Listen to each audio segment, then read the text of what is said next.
comb across my head.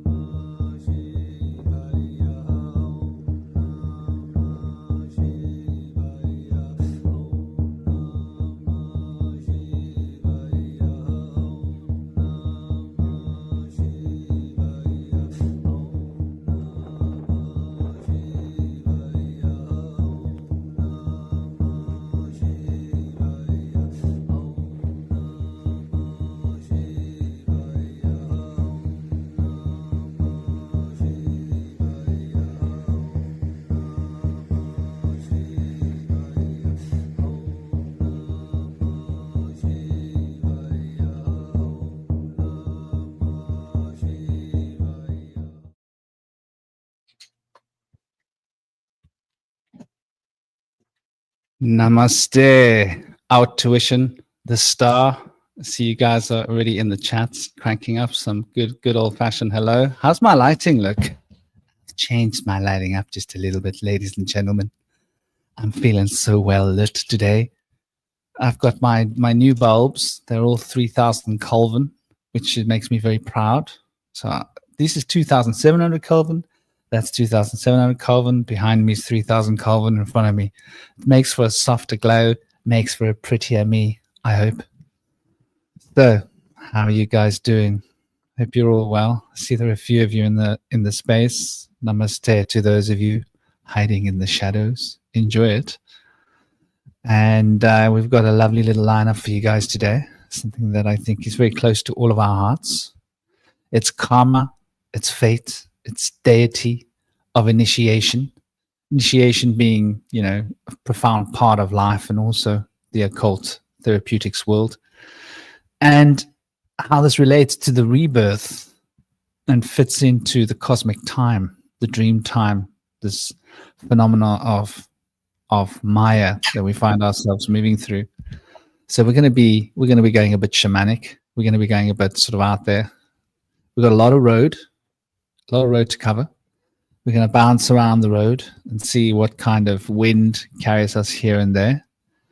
We've got Dear Cosmic and Dear Indie Sage in the room today, as always. You guys should know them. For those that are arriving new and you haven't been here before and you haven't seen us doing the show, we've been doing it a while. I think, is this like, we're not quite 3 years yet, are we? But we're getting close, man. Yeah, pretty close.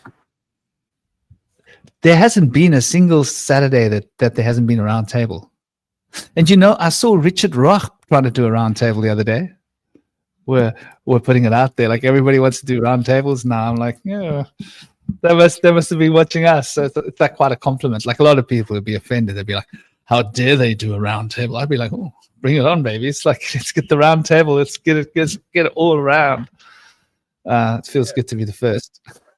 It always feels good to be the first.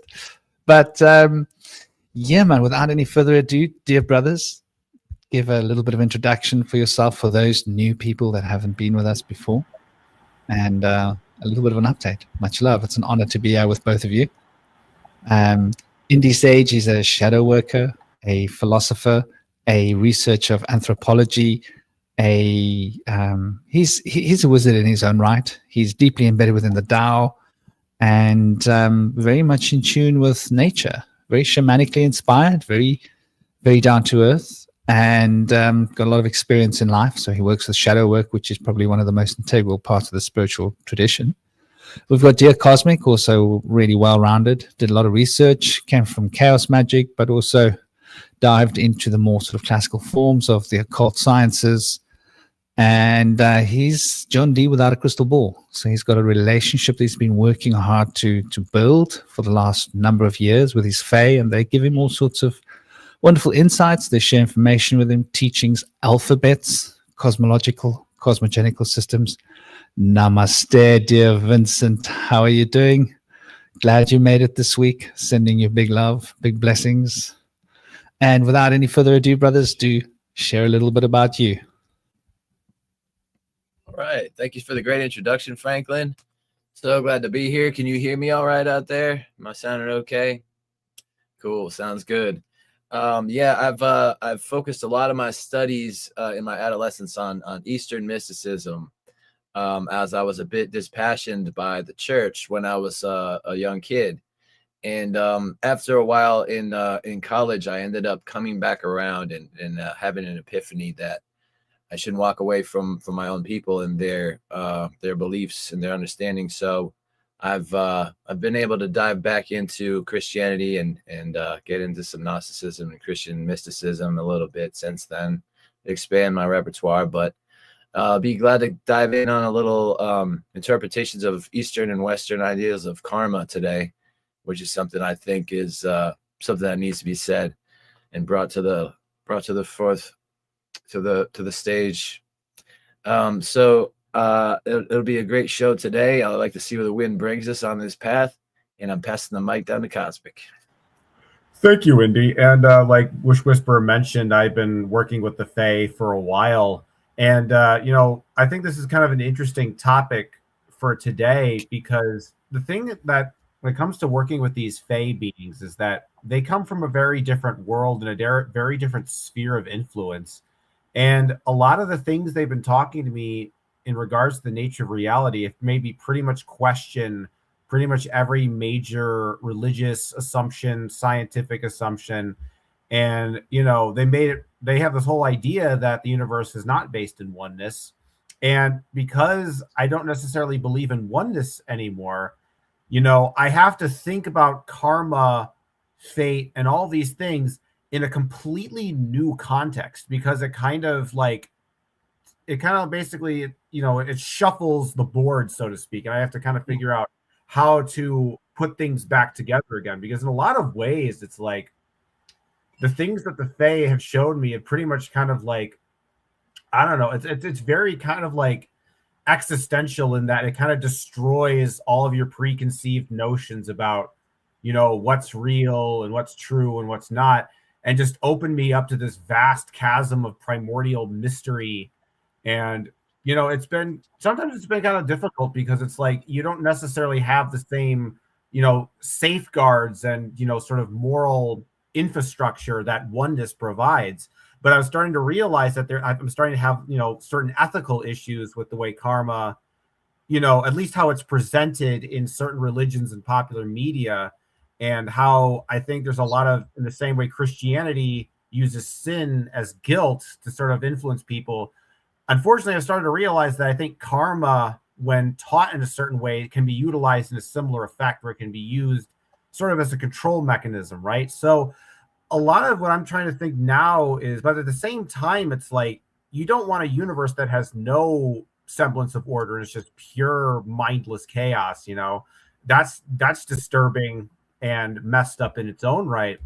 So maybe with this conversation, it'll help me and maybe other people to sort of come into a different understanding of karma in this new metaphysical world that I've been, flung into, and I'm essentially trying to make sense of. So there'll probably be some agreement, but there'll also probably be some pushback on my part. So this will be an engaging discussion today. Yeah, man. Sure. Yeah. I know there's a lot of association in the West with different proverbs associated with guilt and punishment that are being equivocated with karma here in the West wrongfully, and that's a way to kind of, as Cosmic earlier mentioned, we have these structures here in the West that keep people kind of struggling and easier to control, and when a concept like karma brought to the West could really destroy that whole system. And so they've been careful to translate it and obfuscate the true concepts with a psyop in the West that brings us to an understanding of what goes around comes around. You get what you give and you reap what you sow, line of thinking. Now, the actual word karma in the East means action, and it does have other associations. It's an association between action and the aligning or misaligning emotion. And so when you're karma is good is represented as water in the East. Good karma is the alignment of good emotions with good actions and bad emotions with bad actions. Now, oftentimes people will get mixed up in the way they're raised, the way that their impressions upon from their peers, the way that they develop according to how they're interpreted in their social environment. People will oftentimes develop negative emotions for positive behaviors and positive emotions for negative behaviors. So that's a misalignment of karma, and that karma is bad karma, which is represented by fire in the East. And notice that we have not really carried over the elemental aspect of these principles in the West because they're evident of the power of inner work to overcome the challenges of imbalance. And so through balancing our emotions with our actions, we can change bad karma into good karma. And through that process, even though we may have created fire with our bad karma that spread and might have become an inferno in our community and maybe even beyond across the world, by doing work within ourselves to heal the misalignment, we can then put water will squelch out the fires of our bad karma and all of the inferno that it may have created. And so through transformation within, we're able to see a transformation in the world outside of ourselves because all of the problems that we had created that were rippling out are now coming into a place where they're coming into harmony, and their disharmony is receding. So that principle is very impacting to show people that the work that you can do is within yourself will really impact the world around you in a positive manner. And the things that you have done may impact the world around you negatively, but that's not something to worry about coming back to you to, smack you in the back of the head. It's really something to reflect upon. Look what I've done, but this is still going on within me. This inner turmoil is still raging within me, and I need to work on this. And so in the West, we have things like shadow work that have kind of been swept under the rug somewhat.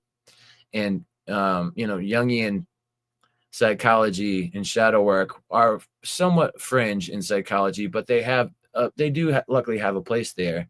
But a lot of the stuff is now, being dealt with in psychology is related to being given a drug by psychiatrists and keeping people on that loop where they're coming back to get their fix for something that's oftentimes, if it's a mood stabilizing drug for emotional or mental issues, that is going to lead to a higher incidence of suicide probability. So it's really a terrible system. They're putting people on this medicine that's going to make them into worse danger. It's almost as if they're just trying to weed out the dangerous elements there instead of trying to help people. So through positive inner transformation, through self-understanding in Eastern karmic ways, similar to Jungian shadow work in the West or shamanic work in tribal communities, the work that can be done within can really bring inner joy by dissolving the inner turmoil and bringing the light into the darkness within. We are then able to heal ourselves and integrate our splintered parts that had been suppressed, usually during our childhood, through socialization. We will develop certain ways, and oftentimes there'll be dysfunctional ways that are pushed on us by bullies or peers we know it's not right, but we're just trying to fit in and be part of the in crowd sometimes, and we lead ourselves into bad directions by doing that oftentimes.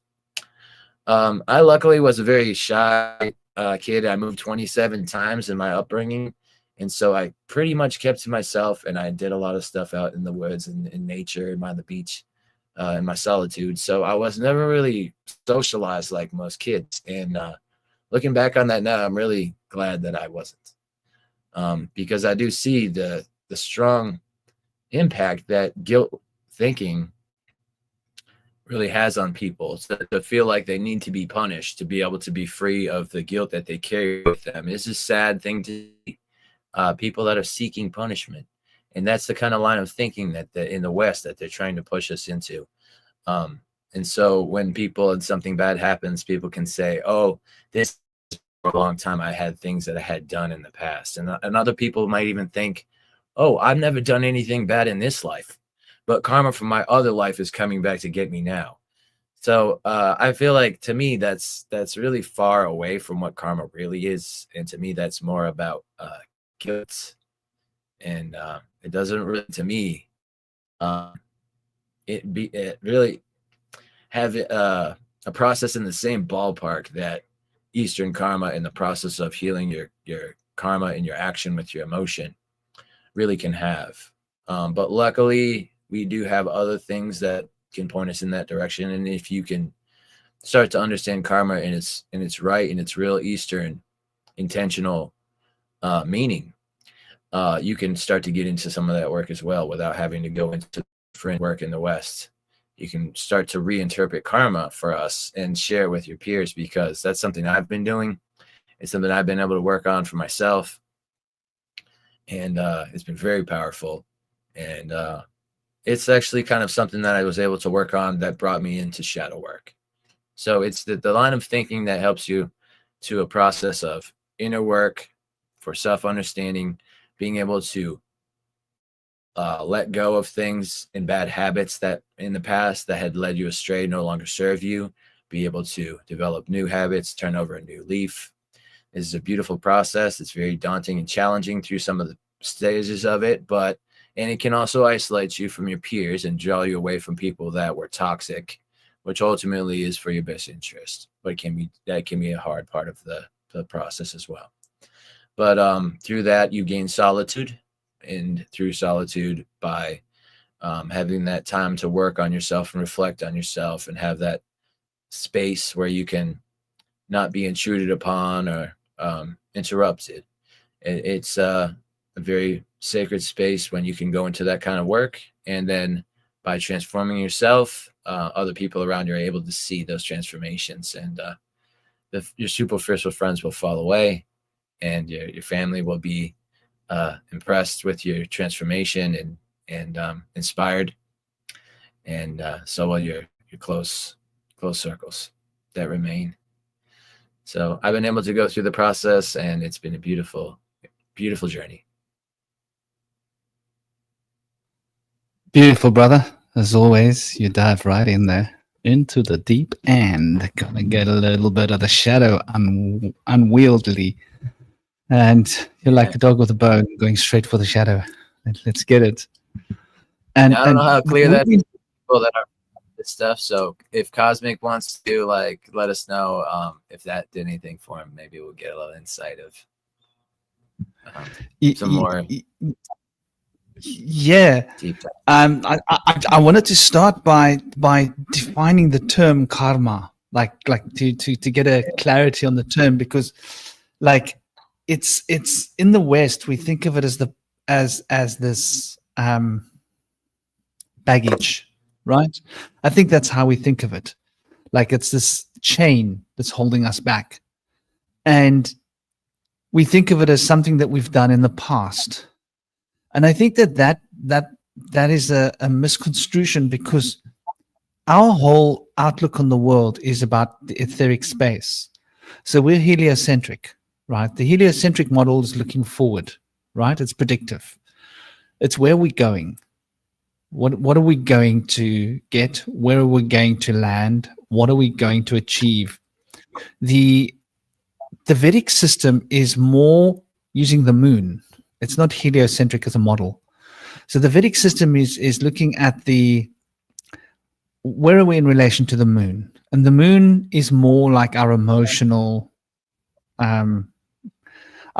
self, that aspect of ourself that carries those deeper currents, those deep feeling currents, as opposed to the rational solar, I'm in control, I'm looking forwards self, which we are generally in.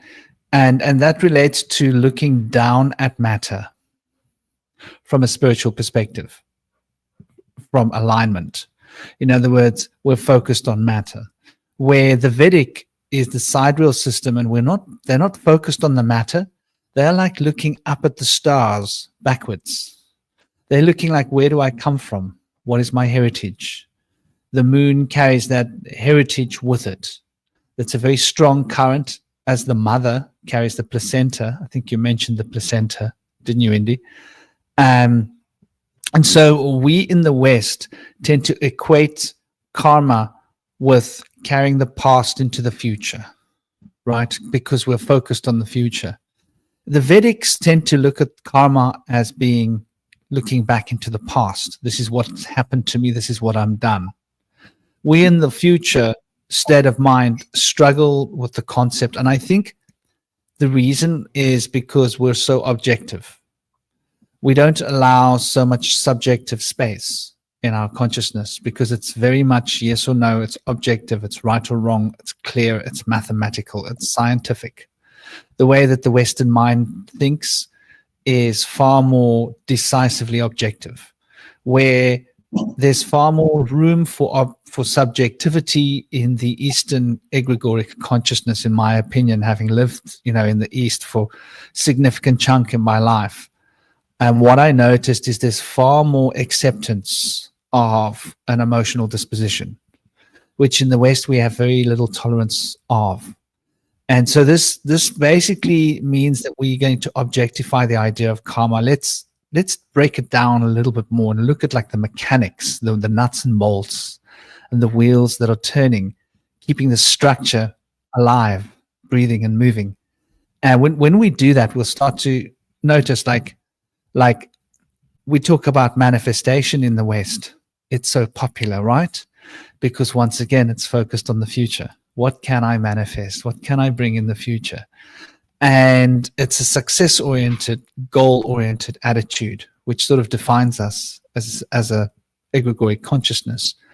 And when we consider karma, we need to drop that facade and we need to look at it in terms of who am I now? What am I manifesting now? It's not what I can manifest. It's not what I will manifest. It's not what I have manifested in the past. It's not in the past that has manifested me. We are sitting upon a wheel of causal interaction, which means that the cause drives an effect, which drives a cause, which drives an effect, and so on the wheel turns. This proverbial wheel of life, wheel of time, wheel of fate, wheel of destiny, wheel of karma. And that wheel is turning right now.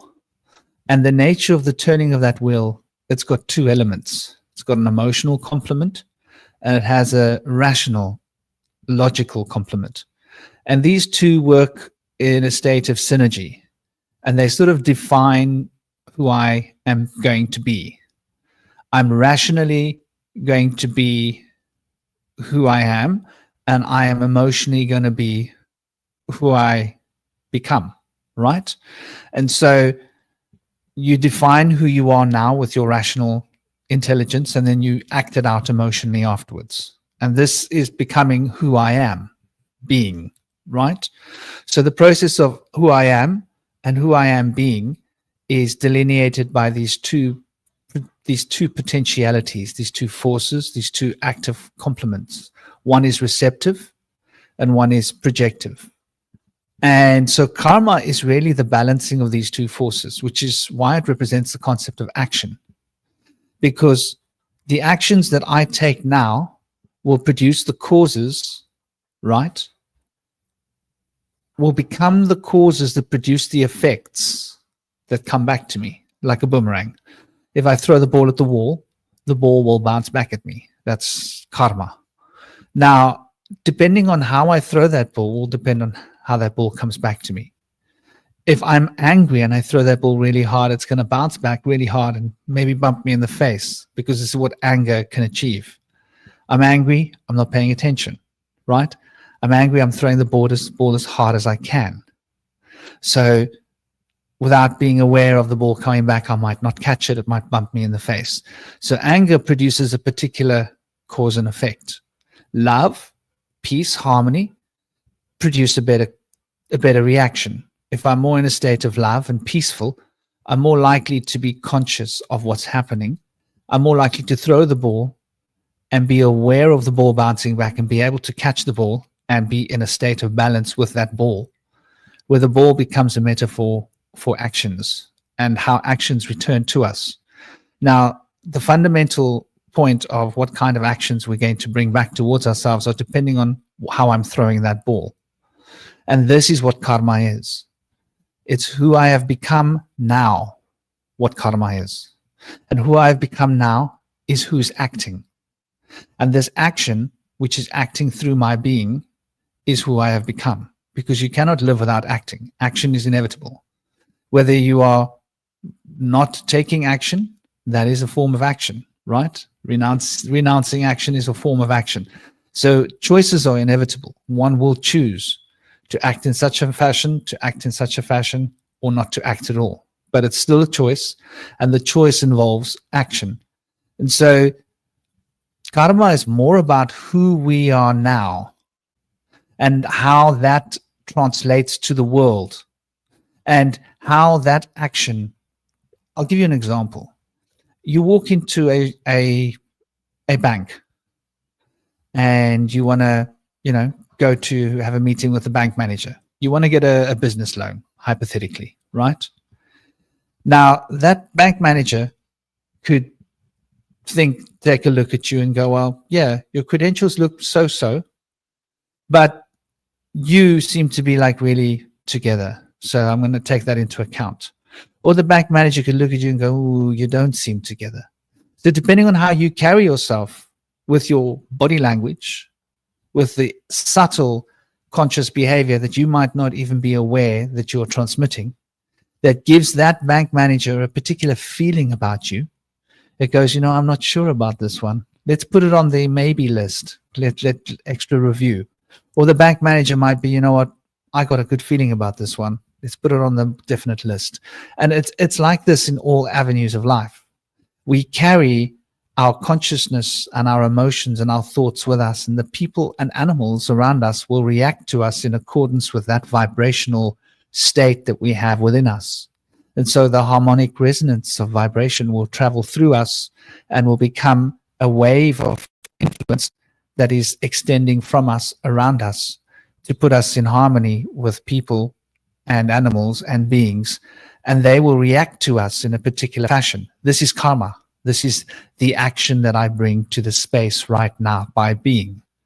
And then we extrapolate that action of being into, it makes me speak like this. It makes me think like this. It makes me feel like this. My body then acts out body language to express how I think and how I feel. And other people then react to my body language, and there is a feedback loop. And not just other people, and I'm sure Cosmic's going to love this. What about the forces of nature? Are they living beings? And if the forces of nature are living beings, then do they also react to us? And so if matter is alive, right, is matter reacting to us? Are the elements reacting to us? Are the hidden hierarchies of beings reacting to us in the same way that we are reacting to each other emotionally, mentally, on subtle levels, because of the energy and vibrations that we bring, the actions, the words, and the smell of our pheromones, which is a reflection of our consciousness?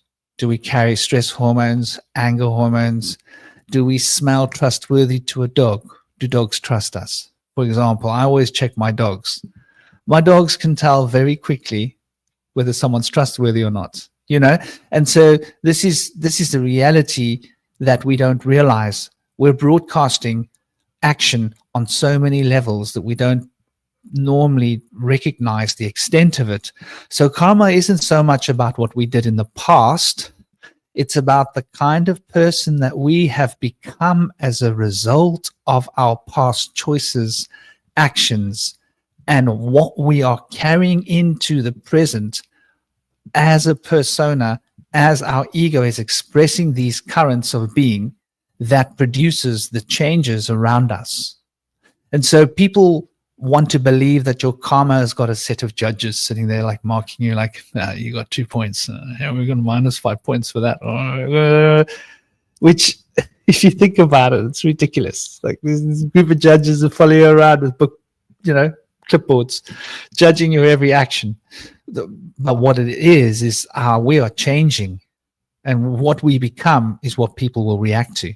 So I thought I'd put that out there. And I don't know, what do you guys think about the notion of nature being alive, of the forces of nature being alive, of matter being alive and reacting to our subtle currents of who we are being in the same way that people and animals do? I think that makes perfect sense, because it's like, I think it's just sort of like an organism, but I think what's different is that I don't think that karma is sort of as precise as we make it out to be. It's also kind of like, action and of course the reaction, because, you think about it like this way. You might, like, let's say you're in traffic, right? And you do something like, you're not supposed to do that pisses off the other driver.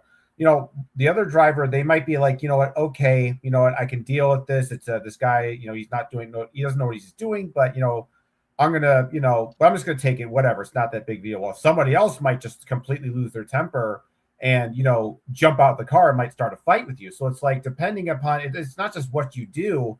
It also depends on who you do it to and how much, people can tolerate stuff. So another example, like you think about like a mother, for example, like if you think about it from the perspective of a mother has to tolerate a certain threshold of bad karma among their children. Like it's expected that they're going to act out and that they're going to, do bad things. But, as a mom or as a parent, you have to have some understanding that, kids are going to do that sort of thing.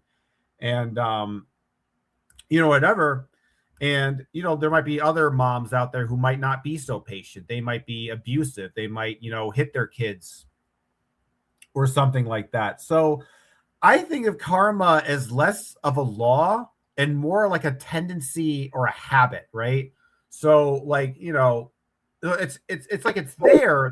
There is a cause and effect system, but it's not as automatic and precise as just throwing a ball at a wall and having it bounce back directly to you. There's certainly a principle by that, but it's like you think about that wall being thrown at the wall, but there's wind, there's leaves, there's the angle of the wall, there's all these other small, tiny, minuscule factors in the universe. Like, because we think of cause and effect, as being kind of like one singular cause, but I kind of think of it as like a myriad of multiple causes kind of forming a causal soup, if you will. So I guess what I'm trying to look when I think of karma, I guess my goal here is to try to find, and I know this is kind of like cliche on my part, but a more organic model of karma as opposed to a more kind of mechanistic A implies B kind of karma system, right? And one that's not necessarily based on oneness, because I think the problem with the sort of the oneness kind of deal, like kind of like the meat eating thing, for example, you might think to yourself, it's like, oh my God, I'm this terrible person, for eating meat, because you feel like in a sense you are consuming a part of yourself, right? You're sort of consuming that. But I think at the same time, like that mother, example, I think there's a certain aspect. I guess what I'm trying to say here is that the universe can tolerate a certain threshold of bullshit that we human beings enact here on this earth. It's like, so they know, it's like, this world is confusing and this world is, it's difficult at times. And like, there's this understanding that you are going to mess up. And I think it's important to recognize that one doesn't necessarily have to be a perfectly good person to, find love and connection with the universe.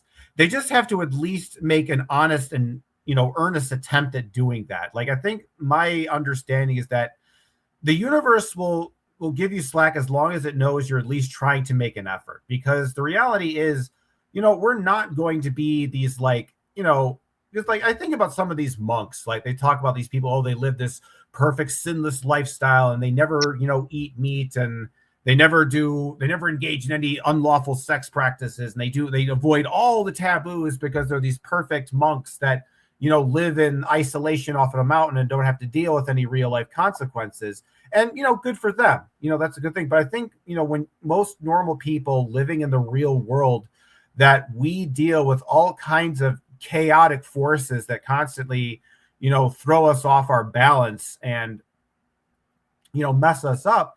And I think it's important to, when it comes to karma, I think it's also important that, I think there needs to be forgiveness too, because if everything is just kind of this, eye for an eye, tooth for a tooth kind of thing, it's like pretty soon after a while, nobody's going to have eyes or teeth anymore.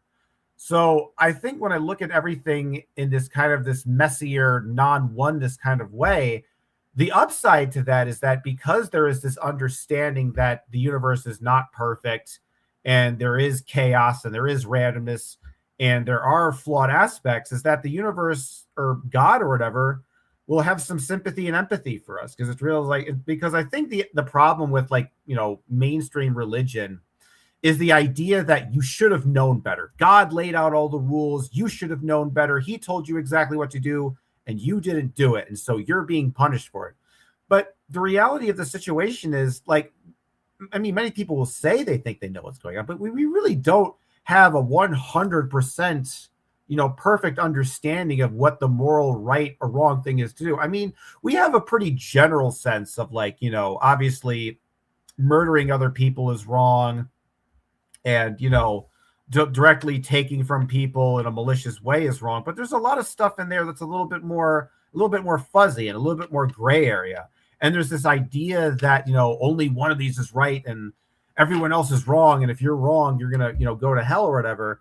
And I think that's kind of what, when it comes to karma, is sort of understanding that not everybody is going to have perfect karma. I don't think, and not everybody is, we're all flawed in a certain sense. We all have our shortcomings. And I think on some level, we have to be willing to forgive ourselves and recognize that, we're not going to be fully perfect, because I think that, it can be kind of damaging when you try to force perfection on yourself. And, you put yourself up to all these impossibly high, moral and spiritual standards that you can't necessarily live up to. And you beat yourself up over the fact that you can't live up to these expectations that either you or other people have created for themselves. And I think that's kind of one of the things that the issues with Buddhism and some of these other Eastern, Buddhism in particular, that nobody talks about, is that kind of like materialism, Buddhism is also a very rational way of looking at the world. It's this very kind of dry, scientific cause and effect. And sure, it, allows for the existence of consciousness, afterlife, mystical things, but it still describes the universe in this kind of that karma is like a mechanistic model. It's like action A is completed, outcome B automatically happens no matter what. And I think when it comes to this karmic system in this universe, there has to be a certain level of wiggle room, and there has to be a certain level of error that we human beings can basically do. Because I think when you look at the world and especially some of the lives that people live, the idea that you're going to go through this life and just be a perfect, sinless person is just an unrealistic expectation. So I think the way I look at it is, just try the best you can in the world that we live in.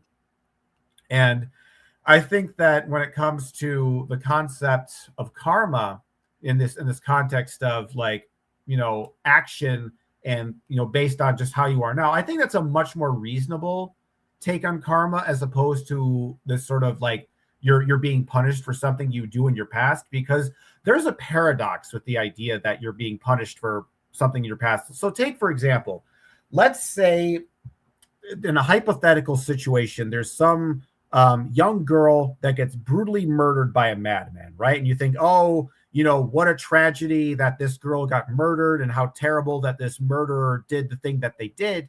But if you look at it from a karmic perspective, it's kind of messed up, because it's what if that little girl was a murderer in her previous life, and her getting killed in this life as a little girl is punishment for being a murderer in a previous life, and the person who murdered the girl now is actually acting on karmic justice for murdering someone who was a murderer in a previous incarnation. Now, you see how that perspective just sounds, I don't know, it sounds kind of awful and sort of, morally questionable. And so I think that what you guys are talking about karma as being a phenomenon mostly related to the present as opposed to the past, I think is a much healthier and much more reasonable perspective on karma, I think. So props to that. Yeah, I love that you've illustrated so well, like this mechanistic. Oh, I got charcoal all over my hands. I dropped it on the floor. This mechanistic attitude that we've got, which I think, like, what I see as that futuristic, like looking at the mechanics of what's going to happen. And I love, the idea of the little girl's story. I think that's like such a powerful topic for us to probably stop and meditate on before we move to the next concept. I mean, okay, so let's look at it unconsciously, right? Unconsciously, we are here and we are spiritual beings having a physical experience. And we are remembering our spiritual consciousness, that broad spectrum of being that has been pushed into a tiny funnel of this little squared off reality that we are occupying. And our consciousness is crammed into this little space.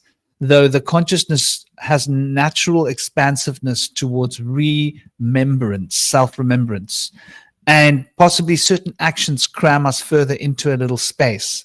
Because if one does, let's say in your last life, you did those gruesome things, right? Would there be a conscience? Would there be guilt? Sure, one could repress the guilt. One could repress the impulses of consciousness, but does that make them go away, or do they just breed in your shadow self? Does your shadow just become lopsided? So let's say someone did those gruesome acts, and in that life, we didn't quite figure out what it was that we were acting out. Would that have changed who we were? Naturally. Those repressed shadow pieces would naturally change the human being who we are. When we tapped out of the world, would we just magically reset and go back to who we were when we entered the world, or would we be the same person that we are when we tap out? And if those actions have tempered us to become the person that we are when we tap out, why would we tap in and not be the same person that we were when we tapped out? Think about it like that. So now we're tapping in and we're the same person here now. We've still got the same lessons to learn. And the lessons are not about what we've done in the past, but it's the lessons of perpetuating emotional patterns.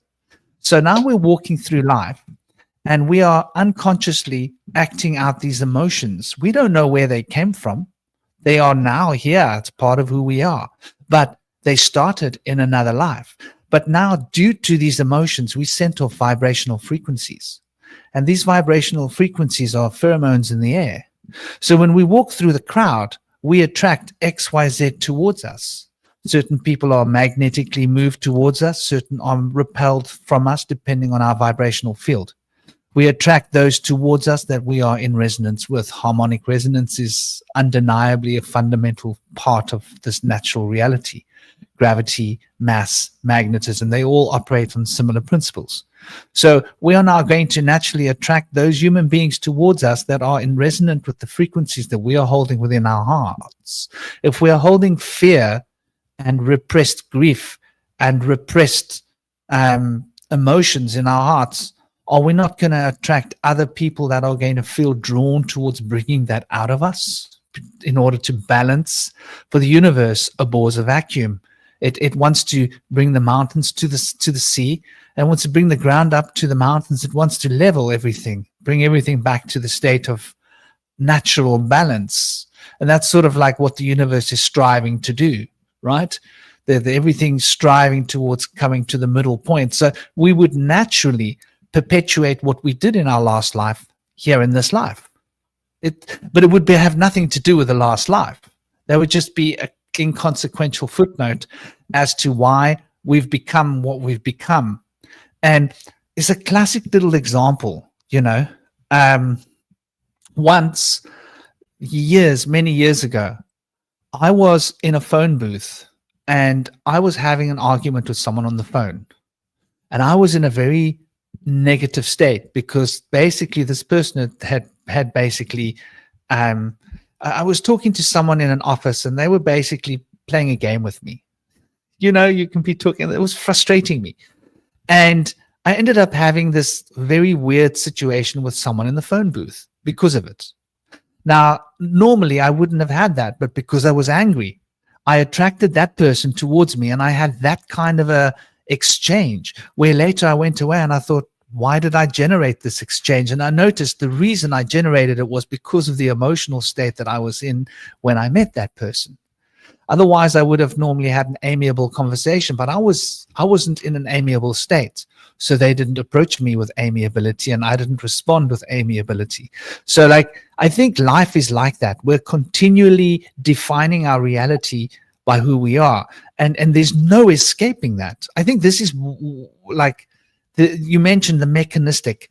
I agree with you, Cosmic. Those mechanistic ideologies of karma is ridiculous, But I do think that the laws of nature are implicit. So I think that the laws of nature and the laws of time are part of the structure.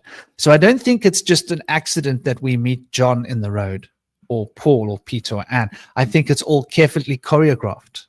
I think the universe is carefully aligning each and every square meter or square chunk of area to put the right players on the board in order to generate the potential that is required to maintain some kind of a cosmic order, some kind of a cosmic balance.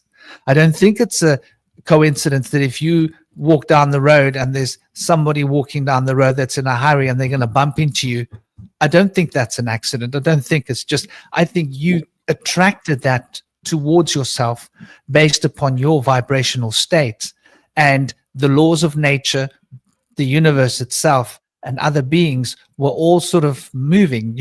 It's so funny when you think about it, right? Like when you see an accident happen, right? And you could have been in that accident, but you weren't in that accident. Like in India, there was a bus that went off the side of the road. I could have been in that bus.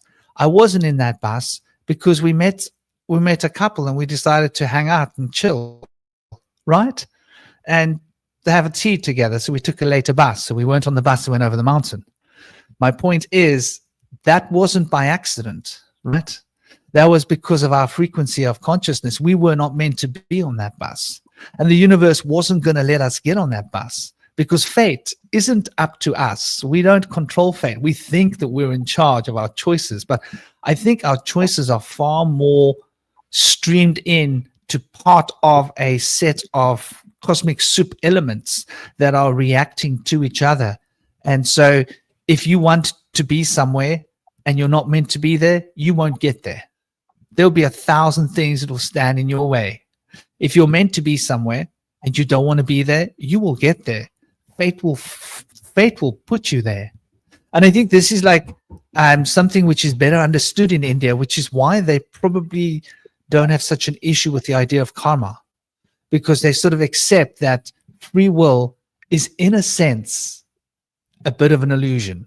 Even though it's a very real one, and we really do have free will, there is an element of illusion to it because it is dependent upon the surroundings as to the feedback of what is going to drive your will. And your will have to adapt to what's happening around you, whether you like it or not. And so the act of magic and the act of manifesting in the universe is about aligning the personal will with the cosmic will. And that, like, cosmic will is an intelligence. It's and you mentioned about compassion, God having compassion, the cosmic will, this hierarchy of beings that are part of our structure of reality. Why do some people get away with things and some people don't, right? Like, one person can do something and it's fine. If a different person does that same thing, it doesn't work. And it's really interesting. You'll see it in a classroom, you see it in a school. Some children can get away with something. If the wrong child does it, they get cracked down on, and they're like, but Johnny did that. He didn't get into trouble. Why am I getting, yeah, I think this is like one of those fascinating sort of rides when you really think about it. And what do you think, though, Cosmic, that the question I asked you earlier, do you think that the universe is alive and it's reacting to our emotional states? Yes, but I think the thing is that I believe that, universe is plural, and I think I've kind of come up with an analogy that kind of describes Exactly. I've been thinking, like, what if every universe has its own sort of karmic, like, balancing structure? I've been thinking about it in the same way, like, think about bodies, for example. Like, some people, they might really enjoy, like, for example, maybe like dairy products, for example, but other people might be sort of lactose intolerant. And I think about, like, because I think and not just when it comes to behavior, it's not just the actions you take, but also the context that you put yourself in. Like, now take for example, a man who's yelling and screaming.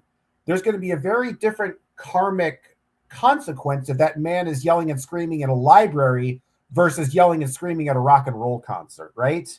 In the library, all the forces in that library are going to tell them to shush, get out of here. They might even call the police and tell you to leave. Whereas the rock concert, it's like, you know what? It's totally fine that you're yelling here. This is acceptable within this space that we exist in. And I guess if you think of another way you could look at karma is basically kind of like, how people view you. Have you made people like you? Have you pissed a lot of people off in your life? Because if you think about, like, if you piss off a lot of people in your life, they're going to direct a lot of negative energy towards you, and they're going to want to use their will to try to, like, bring you down. Whereas if you treat people with kindness and you help them out, then they may, try to use their energy to help you out when you're in a bad situation. So I think in a lot of ways, I guess maybe the way I'm starting to think about karma now is that karma is like your relationship with the universe, right? It's that there's the self, and then there's the universe that you exist in, and then there's your relationship with the universe. And you think of it like, or even if you think about like a couple, right? You've got because certain girlfriends are going to be accepting of some things, and certain girlfriends are going to be not accepting of other things. So I guess you could say that there is a certain flexibility and relativity to karma, but at the same time, you can clearly see there's a lot of things that people sort of universally agree upon. Like, nobody wants to be treated poorly. Nobody wants to be, physically attacked. And, it's a very rare occasion that that's the case. So, and that's kind of why I go back to the whole organic karma thing, is that it's not something that you can pin down into specifics. Like the kind of the classic, like, oh, you do one bad thing and then, same bad thing sort of happens to you. I think it's kind of more, when it comes to karma, is like, have you developed a good relationship with the universe or a bad relationship with the universe? Like, if you think about like parenting, for example, like, you may have a kid that, might struggle in certain aspects of their lives. They may have certain behavioral issues, but at the same time, they might be, willing to work through those issues. They may feel genuine guilt or remorse for the bad things they've done.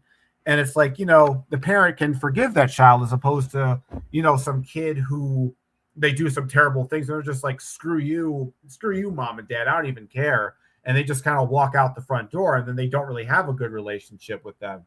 And so I think that's kind of like, when it comes to karma, I think the issue in a lot of spiritual circles, and this is something that I see, is that a lot of people, so in the pursuit of enlightenment, they kind of hold themselves up to these very high standards. Like, oh, if I'm an enlightened person, that, I got to do this, and that, I got to do these X practices. And if I fall short, or if I give into temptation, it's all going to, fall to hell. Because I think the other aspect is that you think about how the reincarnation samsara cycle works, is the idea is that if you have any sort of karma, you're going to reincarnate somewhere on the wheel of life, whether it be like the upper realms with, like, the devas, or the lower realms with the hungry ghosts and the animals.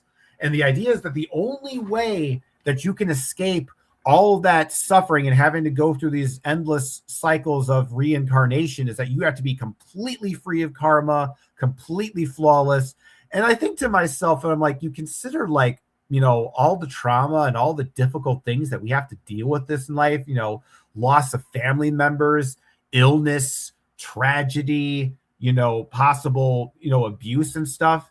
And to say that you have to go through all that physical stuff all over again, that's a very terrifying idea. And the idea that the only way you can escape that is just to be completely and totally enlightened and perfectly flawless. I just think, no, I don't think that's the case. I think, you know, I think the universe is more forgiving than that. And although things are sort of harsh in this world, because, you know, it's just kind of the way this particular Zarfex is. It's a solid world, and, you know, it's hard and it's rigid. But because of that hardness and that rigidity, because of that difficult, dark nature of this realm, I think the forces that be are more understanding of us. And I think that, you know, in a lot of ways, you know, maybe, maybe what it is that, you know, because like Indie Sage, like you're talking about earlier, how in the West, a lot of stuff like monotheism, you know, uses a lot of guilt to, you know, control people. And I think the same case can be here when it comes to karma and this sort of idea that, like, you know, you got to be this perfect person. Like in Christianity, you got to be someone totally, you know, free of sin. But even in Christianity, the idea is that if you ask for God's forgiveness, God will forgive you. And I just don't know if, like, you know, because some people, they may want to say, you know, oh, I love life, and, you know, I want to go back here and be a dolphin again. And, you know, because I just love this world. I love all the food and colors. And that's great. I think if someone wants to do that, they should have that choice. But I think at the same time, though, when I look at this life and I look at just in particular incarnating into a physical realm, I think one incarnation in this world is enough. And I think a lot of people, especially people who've really dealt with like difficult lives, I think when it comes to dealing with karma and dealing with bettering yourself, that maybe in the next life you'll get to send to a realm that's more reasonable and maybe not as chaotic and random, where you can actually really work through your process. But this idea of like doing this world and coming back and forgetting everything and having to, it just seems like a messy design in and of itself, you know? So I guess that's kind of like my thought, is that maybe karma, there's a certain relativity based upon who the karmic interaction is with, because I think that's a better way to look at it. It's like karma is a relationship. It's your relationship with the cosmos. It's your relationship with God. And basically, it's like whether or not you have good or bad karma is kind of akin to whether or not you have a good or bad relationship with your friend or your family member or spouse. Because I think that, like, if you have a good relationship with somebody, even if you have some flaws, that person is going to have the capacity to forgive you and let certain things slide. And I think that if God truly is a loving being, as people says, and then God should be able to have the capacity for that same forgiveness as well.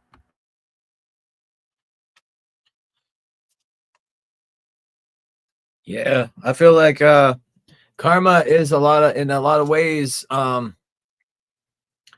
it's just an opportunity, but in other ways you can be interpreted as patterns. And so, like, if we see karma as like a pattern that repeats from maybe a past life as well, or just within one lifetime, we see that like these patterns are probably gonna tend to repeat.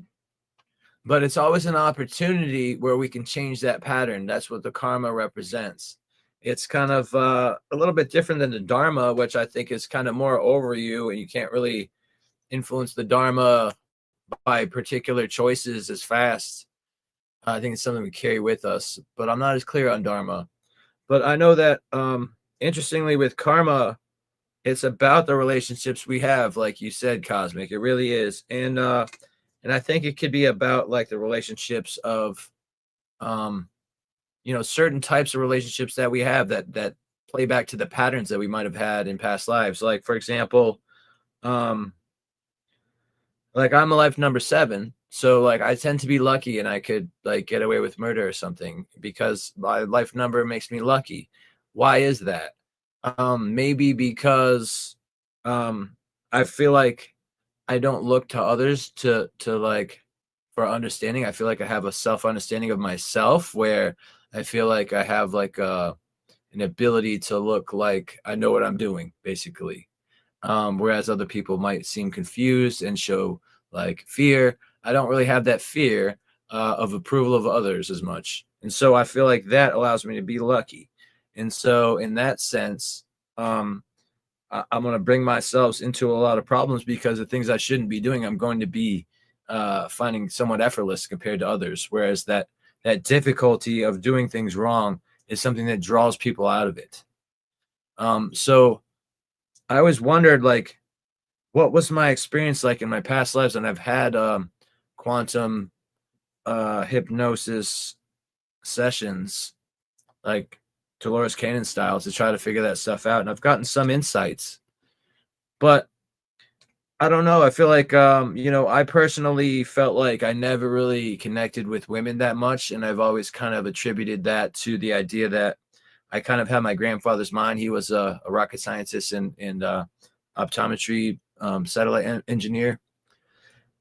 So I feel like since I've kind of like attributed that factor to like me being like a nerd to like not being appealing to women or something, I feel like that's kind of driven me to try to figure that out and try to change that pattern where I could like learn to be more loving and be more understanding and be more comfortable around people. But I've always was never really nervous about anything. But when I'm around women that I'm attracted to, I would tend to be nervous, I guess, and maybe fumble my words or not know what to say or be too awkward or quiet. So I feel like that might have played into the idea that in my past lives, maybe I was always like a priest or like a shaman or like a sage where it was celibate and like didn't really have an arrangement like that. Or maybe I was in a situation where everything was arranged for me and I never really had to like do the work to like figure out how to be compatible. Or maybe I just was naturally the kind of person that kind of would end up with a healthy relationship because I have a good outlook. I'm just kind of a kind-hearted person. But at the same time, for a man to be kind-hearted can be a difficult situation. If a man is passive, that's a very difficult situation for masculinity. But kind-heartedness can also make things less appealing to a woman because oftentimes women who don't want to show their anger or use violence will want to have a man that can protect them, that can show and kind of usher people away that are not, that she doesn't want to have around him, that are not really appealing to her. So I think that like a kind-hearted man like myself might really not really have that appeal where I'm going to be able to regulate a situation and get in somebody's face and be and be that conflict person, because I'm really a conflict mediator, you know. But I always wonder, like, there could be so many different answers to it, and I've gotten some insights from past life regression experiences and meditation and from hypnosis as well about it. And I know that in many of my past lives, I had an arranged marriage, or I was a devout celibate, a mystic. So it's really interesting to me, and I feel like the karma arises in my life where I'm able to step out of those limitations, where I'm able to like take on the challenge of like what's not really natural to me, what's not something I understand, and start to step out onto the edge and try to figure that out. That's kind of breaking the pattern for me. But I also wanted to tie back to what Shaman was asking is, are animals part of this process? Do they have karma? Do they have a soul? And I was thinking about this, and before this discussion, I always considered, yes, animals obviously do have a soul. But I'm thinking to myself now that maybe with animals, with their developed instincts that they have, and they do need some priming in their youth as infants with their mother and whatever their group, to be able to learn how to do things the way they're supposed to do them. But I think animals have such instincts where they don't really come into a place where they're really going to do something wrong. They do troublesome things. You know, they will tear down fences and maybe like run into cars and attack other animals or things like that. But I feel like the way they do things is established in their instincts and their ways of doing things. Basically, they're just a part of nature. They're in line with the harmony of nature in full thrival. They don't really get to make a choice about what they're going to do. The plans have been kind of laid out for them, I feel like, as compared to humans. Humans, for example, are maybe considered an animal, but things for us are very difficult. We don't have that instinctual way of doing things that we can just emulate from others. And humans don't really have that open inner eye where we can consult our past lives or resonant souls or individuals about what to do in a situation through our inner eye. We feel like we need to learn through words what we're supposed to do. Whereas other people are more instinctual and intuitive, most of humanity basically feels the need to learn by being taught about what we're supposed to do. And through that vulnerability, it's been taken advantage of by the Babylonian mystery schools, the Atlantean mystery schools, to try to use that opportunity to, when we're young and being so vulnerable and impressionable, to get that education that's going to lead us in the right way. They've been able to do something for us that's creating people that are easily exploitable. Maybe this is best for the collective. Maybe this is the master design, the grand plan of Mother Nature to allow things to unfold the way they do. Or maybe this is just a few clever individuals taking control of the human race and using them as they will, as slaves, because they've been able to figure out how to master and enslave the minds of the collective. But ultimately, I feel like this couldn't necessarily happen unless like the grand divine master plan made this part of the challenges that we have to overcome, at least. You know, on the subject of like animals having karma, I think it's kind of funny that on the wheel of reincarnation that the Buddhists place the human realm over the animal realm. But then I start to think about it, like, because the idea being implicitly that somehow humans are somehow like at a different level of awareness than like animals or whatever, which I guess they certainly are. But you know, I hear stories about like when a gazelle or a zebra or whatever, when they get attacked by like tigers or lions, they don't really like twitch or act. They just kind of like stop moving and they just sort of just accept the process. Like they don't fight it and they don't necessarily, they just kind of go with it. Because I think in a lot of ways, an animal doesn't really develop an ego, because in order to really develop an ego, you have to more or less have a language, like an actual verbal language and a kind of a self-referential, you know, sense of self. So in a way, it's like animals in some ways, they're more aligned with the sort of the flow of the cosmos than humans are. Because if you think about, because the Fae, they have a different sort of model of incarnation. So the typical model of incarnation that we're kind of taught is that we're just on this continuous loop of reincarnations. You go, it's like one life you're a human, the next life, you know, you're a cat, and then in the life after that, you're a Buddha or whatever.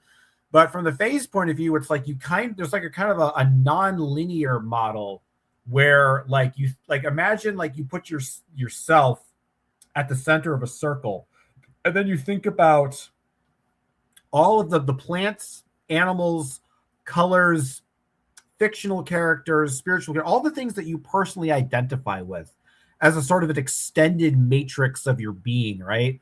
So, for example, it's like I kind of identify with like animals like cats, for instance. So, and I identify more with cats than I identify with dogs. So I think about it from that perspective. It's probably more likely that I had a past life as a cat as opposed to having a past life as a dog. Just because, like, I mean, I think when it comes to past lives, like, I think that's why human beings have certain preferences for certain animals over other animals. Like some people like, you know, dogs, some people like rabbits, some people like raccoons, some people like birds.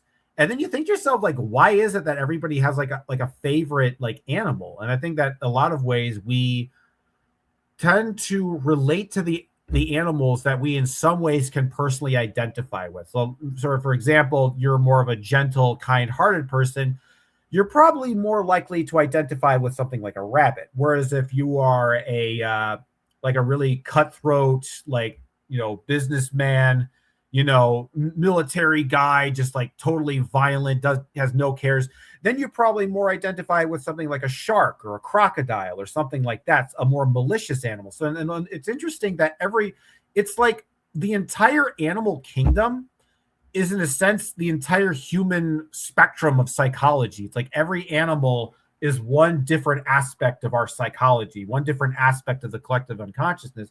So the way the Fae basically see is that before you incarnate as a human, you kind of sort of live as all these sort of these animal structures. And basically what these incarnations do is they're essentially, each incarnation builds a new part of the soul.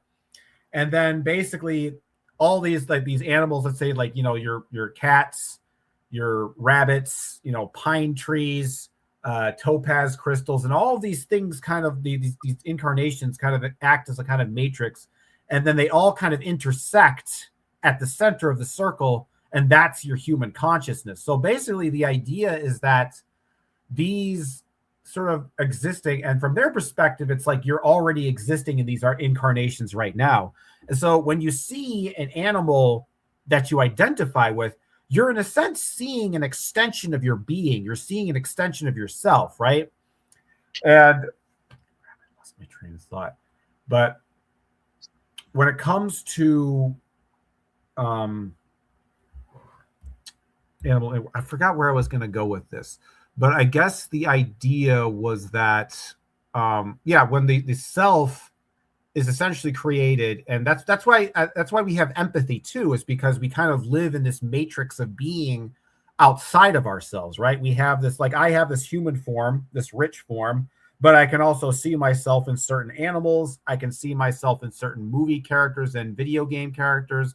I can see myself in certain spiritual archetypes, and those are kind of extensions of yourself. Whereas I imagine somebody that's more of from their perspective, a psychopath, or somebody who's more evil, they just kind of come in with this one form. They don't really, and that's why they're so emotionless and detached, is because they haven't really established a kind of a sort of a psychic foundation for their soul being by sort of embodying themselves in all these sort of animal and archetypical forms. They're just like a kind of a shadow creature that just sort of slipped into human incarnation, you know, when nobody's looking, right? And so this has kind of made me look at reincarnation in a very different way, because the thing about the Fae is that they exist outside of our known linear time, right? They exist outside of our known past and future in a completely different spectrum of time. So from the temporal perspective, from their point of view, it's kind of like, I guess what I'm saying is, from a linear point of view, it's like you're going from incarnation to incarnation to incarnation 1, 2, 3, 4, 5, right? But from their non-linear time point of view, you've already experienced all your incarnations already. Your past and future incarnations have already been done, and they kind of exist all now. So I guess that the idea of karma is existing as a kind of as a present thing, as opposed to something that's like a past and causal future thing, I think makes more sense. And I think what's ironic too is that a lot of people in the spiritual community will talk about how time is an illusion, but the model of karma that they use implies linear time, because it's going from one incarnation to another incarnation. So it's like a contradiction. So if you believe that time is an illusion, then linear karmic processes are also an illusion, and karma is more of this kind of non-linear thing that exists outside of time. Yeah, that's very interesting. I like where you end that with this non-linear thing outside of time, and I think that's exactly, I thought it might be wonderful, like, because we're probably going to move into like how fate translates this, and how deity and initiation for rebirth cycles are an extension of this process, and how this governs our sense of dream time, our reality. But we haven't broken down the real occult ideas here. Now, to show you people just how universal this is, I'm going to break down the word karma, but I'm going to use Egyptian hieroglyphs to do it. Are you guys ready? How's this for a ride? Let's fly. All right. So what does Ka represent in ancient Egypt or the land of Kem? Your Ka is your vital essence. It's that spiritual cognition, if you will. And it's that reflection of the spiritual into the physical. And it represents being present and holding the space, right?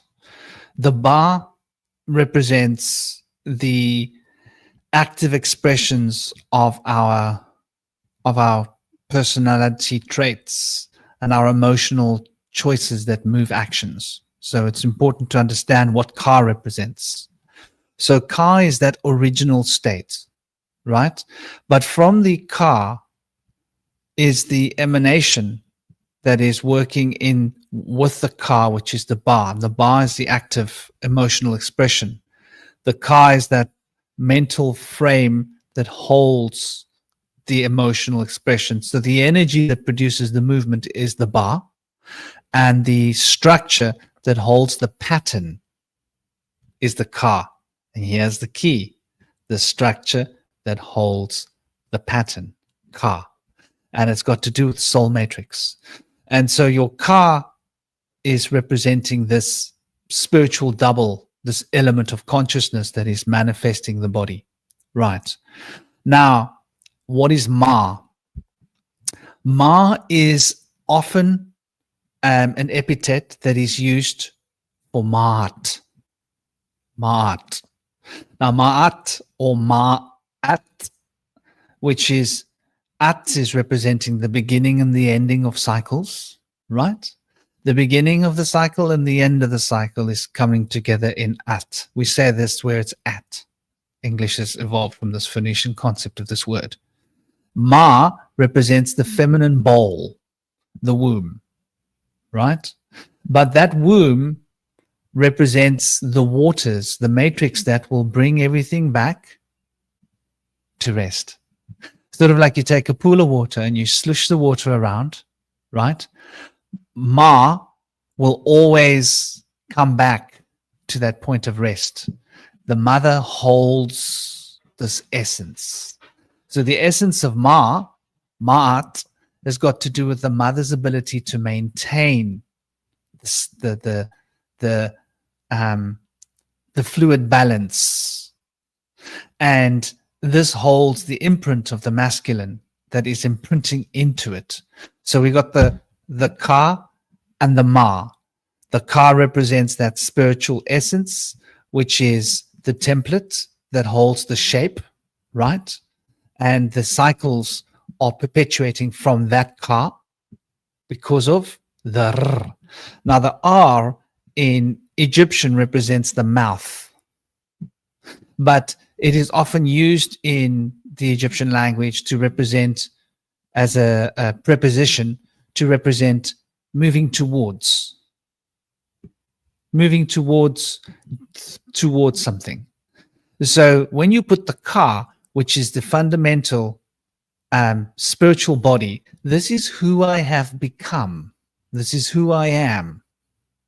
And who I am is expressing through R, the mouth, which represents action, which represents Ra, which represents materialization, manifestation. That's why R and Ra, Re, the sun, is the reflection of this action in the outworld world. Ma represents Ma'at. Now, Ma'at is represented by a set of scales. Ma'at is who is going to, in the Egyptian tradition, be sitting and holding the scales of justice to put your heart on the one side of the scales and the feather on the other side of the scales, right? And Anubis would be playing this important role of ushering in this process, and Tahuti would be sitting in the back, right? Or Sirius would be lording over the process. So that's the process. These three elements would be expressed here, right? As the coming towards here with the idea of Anubis, the Lord who puts the rules over us in terms of the cosmic shape of things, how things must be. And the Maat is that enactor. It's always going back towards balance. So this is why water will always go back towards balance. You can pour water on the floor, it will always come back towards the same point. Now, here's where it gets interesting. The R in the center between the Ka and the Ma represents movement. So the Ka is continually asserting itself into the world, imprinting itself upon the world. This imprint of the Ka upon the world is represented as the mouth producing movement, moving towards something, and the Ma is continually moving it back towards a state of balance. So you can see how the word karma in ancient Egyptian means how I manifest through my choices of actions that move me towards a state of balance, i.e. reciprocity. The universe will bring balance, right? If I jump up, the universe will pull me down, right?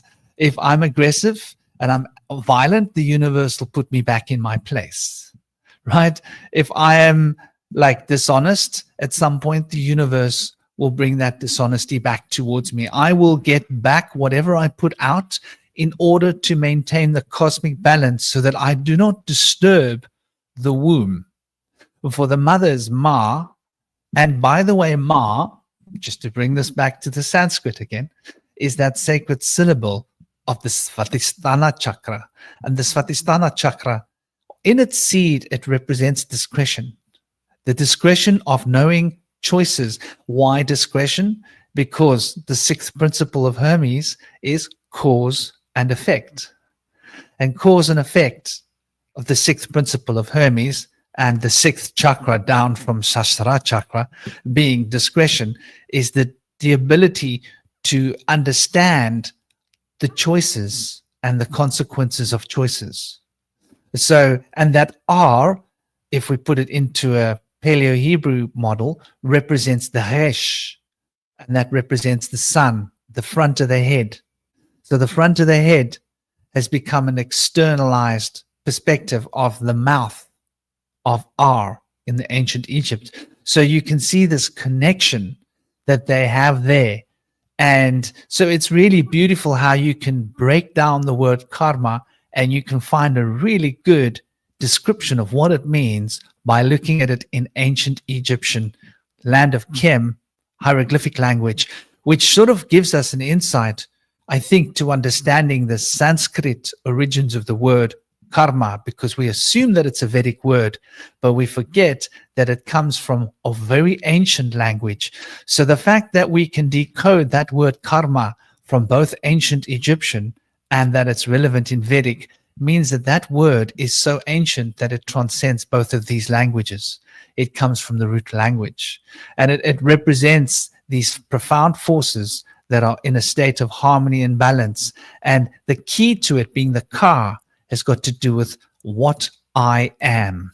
And what I am is what I will attract, because I am what I will be. And what I will be is a reflection of who I am. That is unchangeable. We can't not be who we are. That's an oxymoron. And by being who we are, we disturb the waters of life. And by disturbing the waters of life will have a consequence to bring the waters of life back towards the even kill. So the waters of life want to be the way they were before I arrived. But my presence through my mouth and the movement that I'm going towards a target through life disturbs the waters of life. And the waters of life then have to recalibrate to get back to where the waters of life were before. And this process of the waters of life recalibrating, we consider this as karmic retribution. But it has nothing to do with right, has nothing to do with wrong. has nothing to do with morality. And I think that the karma is relevant for animals because karma is the ingenuity. It's the way that we learn, right? How do we learn? We learn through consequence. We make a choice. There's a consequence. We go, oh, that consequence was bad because I didn't like it. Next time I will avoid that consequence and I will make a different choice. And by the process of elimination, we choose different choices that will bring us towards the kind of consequences that we desire. However, that desire is the currency of karma. When we look into the deep Sanskrit, it is desire that binds us to the wheel of karma. It is desire that keeps us cycling through these patterns, and these patterns that we perpetuate ourselves in the universe around us to disturb the waters of Ma, that the universe has no choice but to bring the waters of Ma back to where they were. Because I put the waters up there, well, the waters, they will come back to where they are, because the womb is perfect. It is complete. It is a round sphere. It is a circle. But we disturb the shanti of the circle. And by disturbing the shanti of the circle, we are entrapping the cycle of karma. Now, what does the word shanti mean? The word shanti is the root for the word saint in English. And shanti has got to do with being in divine alignment. What does divine alignment mean? It means that one can walk upon the waters of Ma without disturbing the waters of Ma. For one is in a state of awareness and understanding of the principles of the waters, and one is able to move through the waters in such a way as to move harmoniously and not disturb the waters. Hence, the waters need not right themselves, because I have left no part of myself or my own choices and actions based upon my desires to disturb those waters. For those waters are shaped and tuned by the actions of my desires. And it is the actions of my desires that leaves this resonant field and frequency that we call karma. Hence, we are trapped to the wheel of karma, and we are going round and round. And isn't it funny how we keep going round and round? We make the same mistakes. We end up with the same consequences. And we tend to do this over and over again. You know, like Cosmic was saying earlier, you don't need to go from life to life to life to recognize this. This is happening from day to week to month. And we often catch ourselves and go, oh, hold on. I've been here before. I see you smiling, Indy, brother. What's on your mind?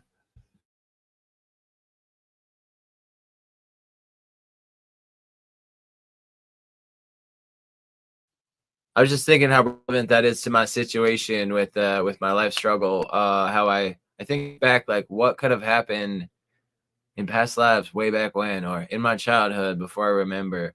But I fail to realize that like I'm constantly doing these things like here and now, like in each moment.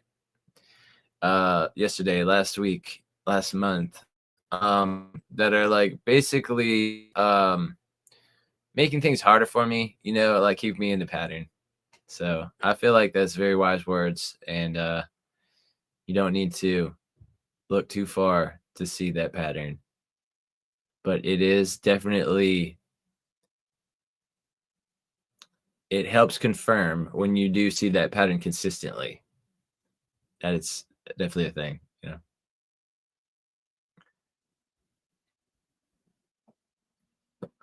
Yeah, isn't it So I funny found how that works?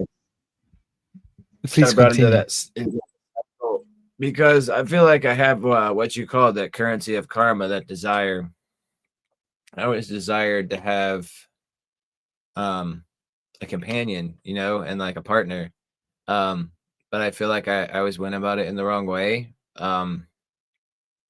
Because maybe it was a process of moving 27 times that kind of led me to being like socially and emotionally kind of naive. But I was always just kind of like very sure about myself and confident. And people always said that like don't care about what other people think and be confident. And like all of the advice that most people get, I think is the reciprocal advice of what I should have gotten or should have been trying to look for. Because I really don't care what people think, but I should, you know, I should care what people think just to consider it at least. You know, I think a lot of people care too much, and I think that's why that advice is good for them. They don't take into account that some people really are in their own world and really don't understand what other people think that well. So I think maybe I'm on the spectrum a little bit, potentially neurodivergent, but you know, call it what you will. But also that is something that comes with people that have kind of an engineering mind, not really being too in touch with social and romantic intelligence. Just kind of comes with the territory, and I think that's because when you use the rational mind, it will dampen the emotional mind, and vice versa. So I think I kind of got a little carried away with that in my upbringing because I'm all very passionate. Being a double mercurial sign with Virgo as my sun sign and Gemini as my rising sign, I've always been so connected to understanding things, and always had felt when I was young that I was eventually going to get there. Like, you just have to learn everything. But somewhere along the way, I realized that there's not really a good understanding of things. And so I have a place of my own to really come to a better understanding here by putting myself in the middle of this confusion that I found from trying to learn what I thought I could, envelop and would be able to have a greater understanding. But as a lot of philosophers have noticed and mentioned, that the more that you learn, the more questions you develop and have, and the more you realize that you don't know. So it's a process, but also the unfolding of my social and emotional intelligence that later in the game had to be called out through shadow work to bring my wholeness into being, is probably something that may have taken many lifetimes to get to. I feel like many people don't have that opportunity this early in the game. So I was fortunate in that sense, which may mean that potentially in past lives I put off too long and wanted to have an earlier look on the inside into that darkness within to enlighten my shadow and become whole before my midlife crisis, or before going to the other side on my deathbed.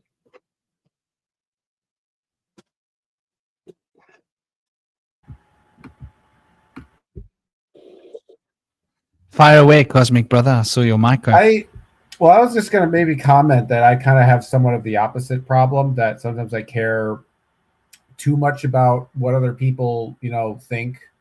And that, I think like sometimes like I was always kind of like a lonely kind of person. So you always feel like you want to be a people pleaser because, you don't necessarily, want to deal with that rejection. But at the same time, like I was in conflict with that because I'm also a very independently minded person, and I have a lot of my own ideas and concepts that sort of conflict with the mainstream. So like I kind of get that struggle. It's like I actually, now that I think about it, I kind of have like both problems. I both care and don't care about what other people think in kind of a long way. But I think there is something about the art of sort of not giving a rat's ass about what other people think, because I think sometimes I will admit that, like, I, even though I do kind of come in here and sort of like bring in sort of like the scientific rational perspective, I'm aware that, like, I think I have too much rationalism in my mind.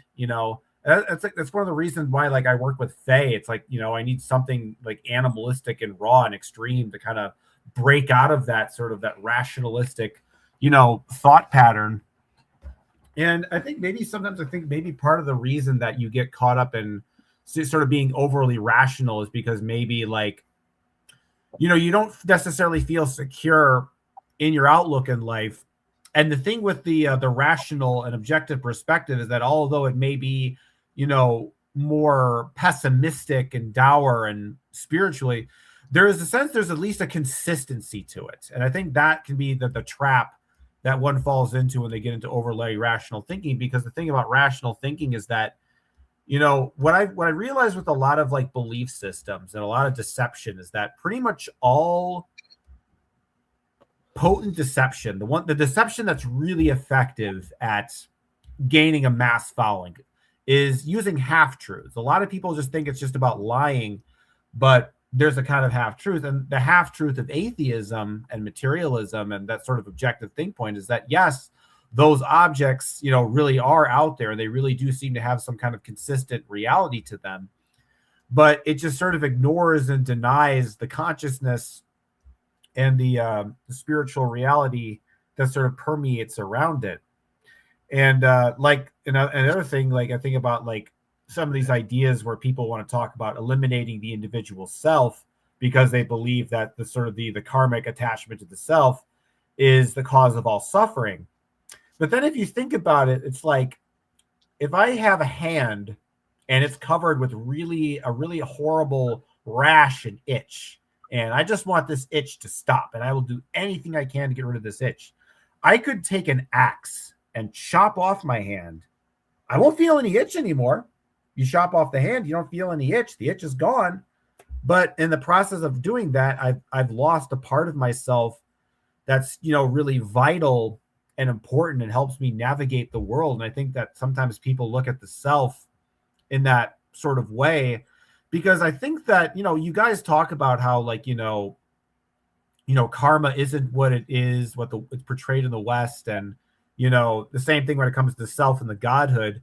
But there's a lot of just like younger people out there, you know, doing psychedelics and stuff, and they're just interested in just destroy the ego, destroy the individual self. And I think the problem with that is that, yes, you get that temporary bliss by removing your sense of the self, but you're not actually sort of dealing with the problems. It's like, imagine you have like a suit that you wear, and it's got a bunch of like thorns and prickles in it, and a bunch of just unpleasant, you know, just, I'm trying to think of like a metaphor for something unpleasant. Like, you take off that suit, you're going to feel like, oh, I don't feel the itchy, prickly stuff from the suit. But you eventually have to put that suit back on when the trip is over. And I think sometimes people, they go into this stage where they basically obliterate their ego, but they don't actually address the specific problems that the individual self is actually dealing with. I know I got a bit of a tangent here, but I think that's kind of an important thing to consider, is that, you know, because like you guys say that, oh, this is you know, a false interpretation, and this is a false westernized perception. A lot of people believe in this false interpretation. I think that's why it's important to talk about. Yeah, I think that same pattern is seen with people that are going into recovery, trying to go into sobriety and stuff. You know, they think that just taking away the substance of choice is going to make their life all better. And, you know, God bless them if it does. But I think oftentimes when you take away that blanket that was your cover and keep things feeling good and not dealing with things are going to come piling down on you, and it's time to start working on yourself. So it's a golden opportunity to start programming yourself in the way that you want to be.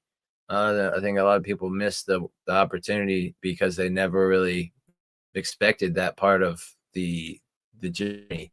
There's a lot of push to, like, first you have to kill the ego, and they think, you know, that's the answer. Or first you just have to get the substance out of your life and people, places, and things, and that's the final answer.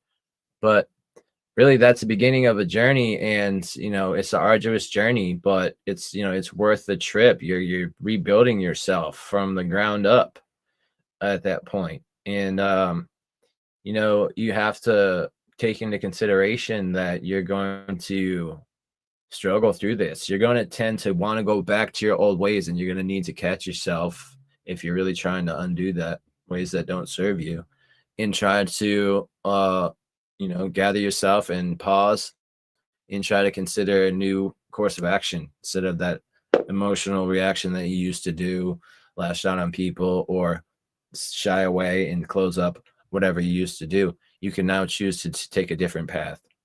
And so that's takes time. Some people it takes longer than others, and it requires solitude to be able to focus on the process as well.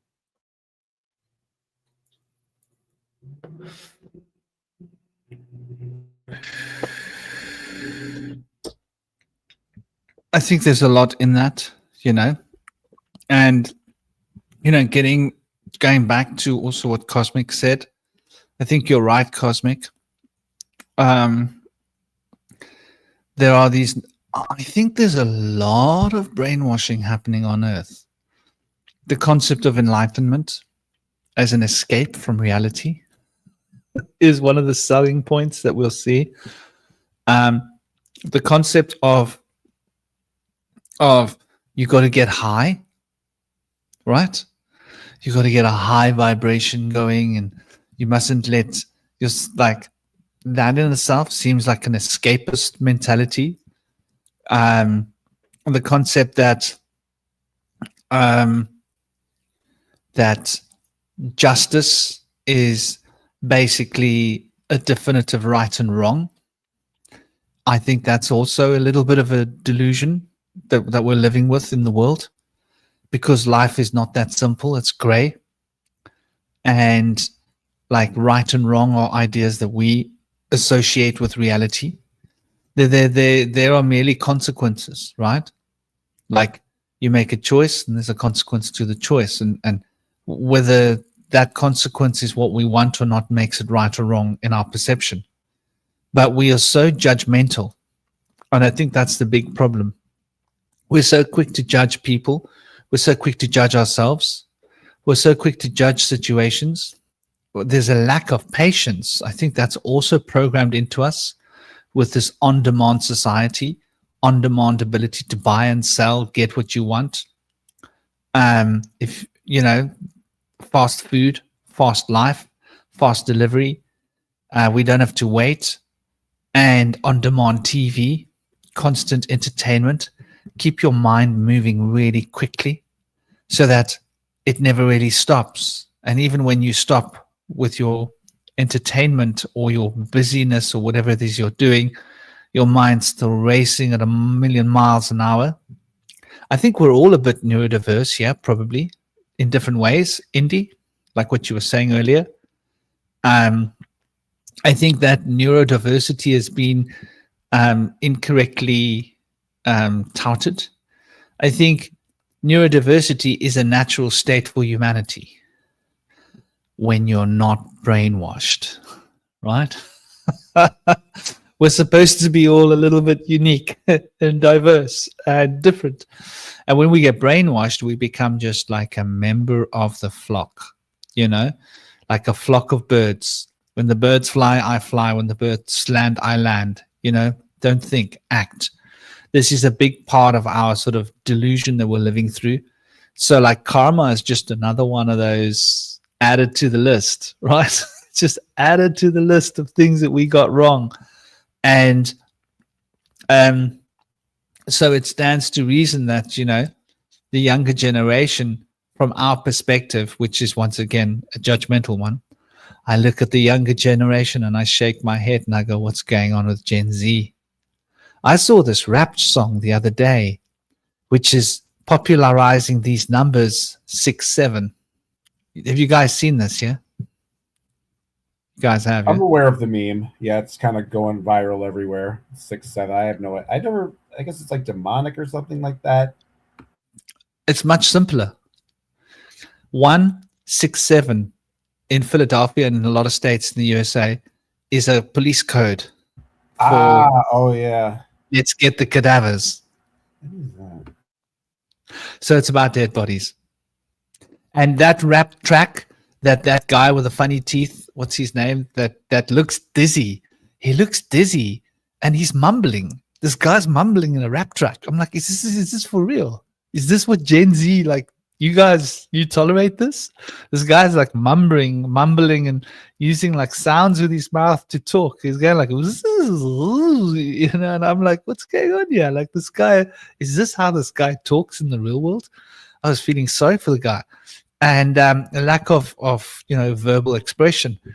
And not like the old rap that was intelligent, where even 50 Cent or all those guys, they had something to say. That was really, he's talking about how he's out there, he's got his gun, he's doing his thing, he's popping these pills, and he did a triple homie with his gun, and in the music videos, all these people with their gats, the guns, and now there's the 6767, and so it's the whole track. And so all the youngsters are talking about 6767 like they know what it means, but none of them do.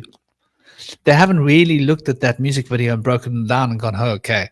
So basically, this guy got really wired, went off, did a triple homie. Triple homie is he offed 3 people, and now basically the police radios are going wild because they've got these 3 bodies, right? And this guy's out there like rapping about the story, and now it's the fad. So this is like a perfect example of what's wrong, I think. People jump on a fad. They don't even know what it is, what it means, or where it comes from. But it's memes everywhere. And like the youngsters are like, there are 6-year-olds coming home and they're telling their parents about 6 and 7. And parents are like, what's that mean? So, I think that's just like the extremity of, yeah, mumble rap. Howard, I couldn't believe my eyes when I saw this track that was responsible for this meme. I actually watched the whole track. I was flabbergasted. I couldn't believe what I was watching. I was like, seriously, is this dude making money out of this? I was like, dude, like everybody should rap, because anybody can do can do one better. Like I should just go on the street and grab the next dude and say, dude, please rap. Like it's gonna be better than this, But Gen Z, and so you back to the karma idea. I don't even think Gen Z knows what the word karma really means. I don't know. That's an interesting concept. They probably think it means like retribution, right? Which is quite a scary idea, because now what is retribution? Who retributes? The state, right? The law. Those in control, Big Brother retributes. You didn't follow the rules, we hit you with a fine, or we put you in jail, or we take your license away, or we take your money away, right? That's the way the state operates. So, where does karma meet fate? What do you guys think? Like, how does fate express this karmic imprint? What do you think is the relationship between fate and karma? I'm glad you pointed that out, what you just mentioned, because when these young kids are misinterpreting karma and they know karma and they interpret it as retribution, or basically any type of punishment that's coming on them for the mistakes they've made in their past, that's going to give them an ill fate. Because any type of action that's going to happen, whether they go through the penal system and go through personal reformation, or they can have somebody wrong them and then like learn to, deal with the situation. Instead, it's just a total cop-out. So like, oh, this is meant to happen, because so-and-so. So people try to connect these dots that aren't there, and they just go along with things that become nihilistic and will really sour your fate. Whereas like if you had more of an awareness of the fact that these things are not necessarily connected, because misinterpreted karma, there might be some connection there, but you could give it a different name. I think the other issue, sorry, finish your thought. Oh, you're good, man. Go ahead. No, I was just saying that I feel like the other issue is that a lot of Gen Z people, they don't really believe in God or spiritual stuff in general. So they feel that, I think the reason that people are so angry and violent today is because they feel that it's like there really is no karma, there is no justice in the universe because there's no God. And so they feel like they have to be the one who brings karma into their world through their own violent actions. Like they are the, servants of karma. It's a very, dangerous, proposition, because for a lot of people, when you don't have a God or a spiritual sort of outlook on life, you don't have that as an arbiter of morality and authority in the universe. Because they don't have that, politics then takes on that role as the ultimate arbiter of morality. Hence why there's a lot of political madness going around, is because when you don't, it's kind of like, Nietzsche talking about like sort of the death of God in Western civilization, and that people instead, turn to these systems of thought and these systems of politics and philosophy, because they don't have a spiritual dimension to kind of compare their morality to. Because for one of the other delusions is that we kind of think of ourselves as human beings as sort of the highest level of intellect and authority, both morally and logically, in the universe. Whereas when you believe that there are deities and spirits and entities, you don't see yourself as being at sort of the top of the totem pole, if you will. And so there's a level, there's room for humility, there's room for doubt, and there's room for sort of uncertainty.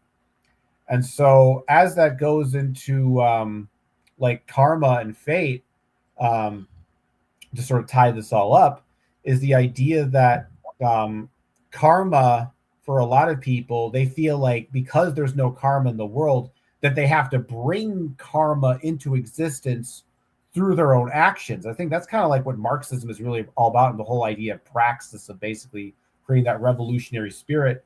But I think that's what I would say in regards to Generation Z and sort of its value system, that there's not really a center to it. And I think that's kind of the price. It's because we're kind of caught in this trap between order and chaos, is that we don't necessarily want to deal with a system that's too ordered because it's seen as authoritarian and controlling and domineering. But likewise, we don't want, pure chaos, because we're just kind of like a lone babe, out in the wilderness, who can just get taken on by any kind of, Cthulhu monster out there that's, willing to, mess with you, because there's no real laws or the universe. And I think because of that hopelessness, it causes people to that's why the communists were so interested in abolishing religion. It's not so much that they were intrinsically atheist, but they feel like if you can't have an authority that's higher than the government or the state. And that's why the atheism was basically a thing, because they feel if people believed in a god, then they wouldn't necessarily follow the rules of the state, and they might rebel against them, and they can't have true, control and, a sense of controlling people's minds. And, if we talk about this whole idea of Gen Z being brainwashed, here's a kind of a mind splitter, if you will. It's like, it's like almost as if like we think of karma as almost something that we do in our own choices, but in a certain sense, it's also kind of like karma is kind of inflicted upon us based upon what we're taught to believe, what our parents tell us, what schools and society tells us about the nature of reality. And that becomes that linchpin, like you said, Franklin, that holds that sort of karmic body together. And that's another reason why I kind of like criticize these Western concepts of karma, is because, we're not necessarily responsible for all the things that happen to us, because like, I think that's another thing. Like, so many, just picking apart all the problems with Western civilization. You can just keep going on, but it always seems to go down to these very, stark dualistic choices of, do you either choose order or do you choose chaos? And the Fae have kind of given me a totally different perspective on the order chaos thing. They basically say, no, the universe is based on neither, because really the ultimate arbiter of existence is not order or chaos, it's life. It's just simply living things. Because the more that I think about it, if you have a universe that's nothing but pure order and no chaos, you can't really create a true life form out of that, because it would just essentially be a robotic, mechanical existence without any true intrinsic will or life force within the individual. But at the same time, if everything is chaotic, then there's no, potential for stability, for an individual form to take place, for an individual idea to be consistent and last a while. So I guess what I've come to the conclusion is that if everything is just pure divine order, life cannot exist. But if everything is just mindless atheistic chaos, life can't exist either. So really, life is order and chaos. It's both of these things at once, and to really try to define the universe as sort of pertaining to one or the other is absurd, because ultimately they both are required aspects in order for life to exist. You have to have enough order in your being for there to be structure, for there to be habits, for there one to sort of maintain their physical stuff. But there also has to be that chaos that is revolved for dynamic change with, like you say, you get stuck, because if you get stuck in a pattern and you can't get out of it, even if that pattern is essentially comes from chaos, it still functions in an ordered manner because it becomes a repetitive pattern that comes from chaos. But ironically, in order to get out of that repetitive ordered pattern that's come from chaos, you need chaos to bring yourself back to order by using that chaos to escape from that false order in order to go for a truer, more authentic form of order. So the way I look at things now is that it's really that everything is just based on life and living and existing. And the idea that, and that's the other problem with humans, is that everybody seems to have a proclivity towards order or chaos in this life. Either people are kind of the order types, where they believe that everything is transcendental and part of a divine plan, and everything is part of God's plan, versus the chaotic nihilist types, like nothing has a plan, everything is random, Camusian absurdity, etc., etc.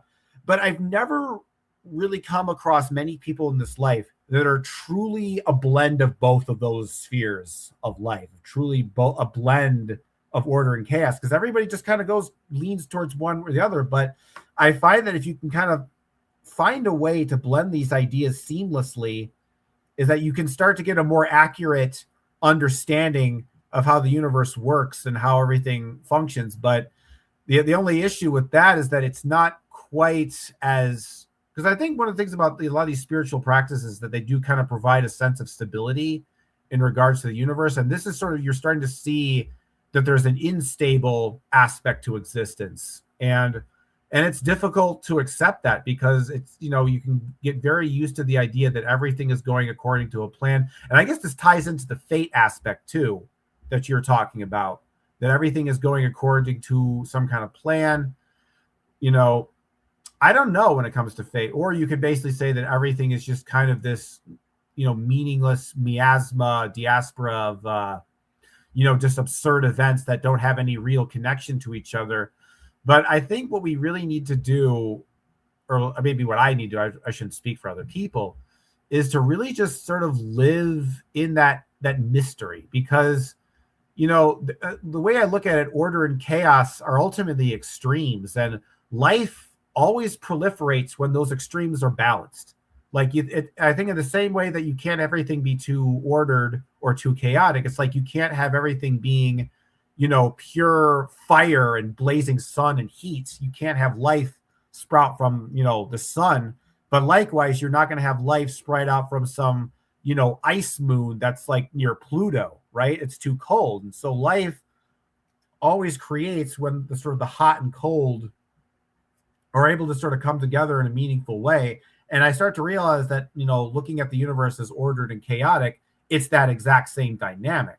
But I think it's difficult because it's like the psyop is that you got to pick one side or the other. And we're just kind of basically going in this never-ending kind of loop of going back and forth between, is everything going towards a divine plan, or everything is meaningless? Because there is a kind of a cyclical aspect to it. Because for example, you might be someone who goes into a religious cult, right? And you really like, oh man, the universe is going towards a divine plan. But then you start to realize, maybe bad things start happening to your life. Maybe you start to realize some, bad things going on in the cult, and you feel really oppressed by all the rules and all the structure and all the things you're not allowed to say and all the things you're not thinking about. You're like, screw this. I want to get back to this. I just want to be free. I just want to do everything you want. And so then you become an atheist. And you're like, oh, yeah, I'm an atheist. I don't have any of these moral restrictions. I can do whatever I want. But wait a minute. There's nobody out there protecting me. There's nobody out there that's going to help me achieve my dreams. There's nobody, there's no forces in the universe. It's like, oh God, this is terrifying. I want to go back to the cult that I was in before, but that explained everything in the universe. And we go in this never-ending cycle between these two extremes, going from divulging from order because we want freedom and going back into order because we want to be protected. And so I'm trying to, I guess in my spiritual path, try to come between a perfect synthesis between these two extremes so that I can come to a kind of a state of equilibrium. And so I guess when it comes to the idea of fate, I guess it really depends if you want fate or not. Do you want there to be a plan, or do you want to basically just kind of wing it or go into the jungle and just play by the rules of nature? It's kind of like, I think when it comes to our spiritual practices, they're kind of like cell phone plans or like internet plans, where it's like you have a dealer, you make an agreement with the God or the deity of your choice, and it's like, all right, I'm going to create this path for you that you get to follow, and I'm going to create a fate or destiny. So maybe when it comes to fate, maybe it's not so much that there is or isn't fate, but maybe it's a choice as to whether we allow our causality to be moved by fate. Do we move ourselves by fate, or do we move by ourselves by chance? And maybe that's the real choice that we make in our life, But I guess if you think about it, fate and chance are kind of similar, because I guess if you think of everything is going according to random chance, then that's kind of like the atheist version of that, where everything is just kind of going across this mold. So I don't know. Fate is one of those things I'm less certain about in regards to whether it's valid or not. It's like, do we have fate?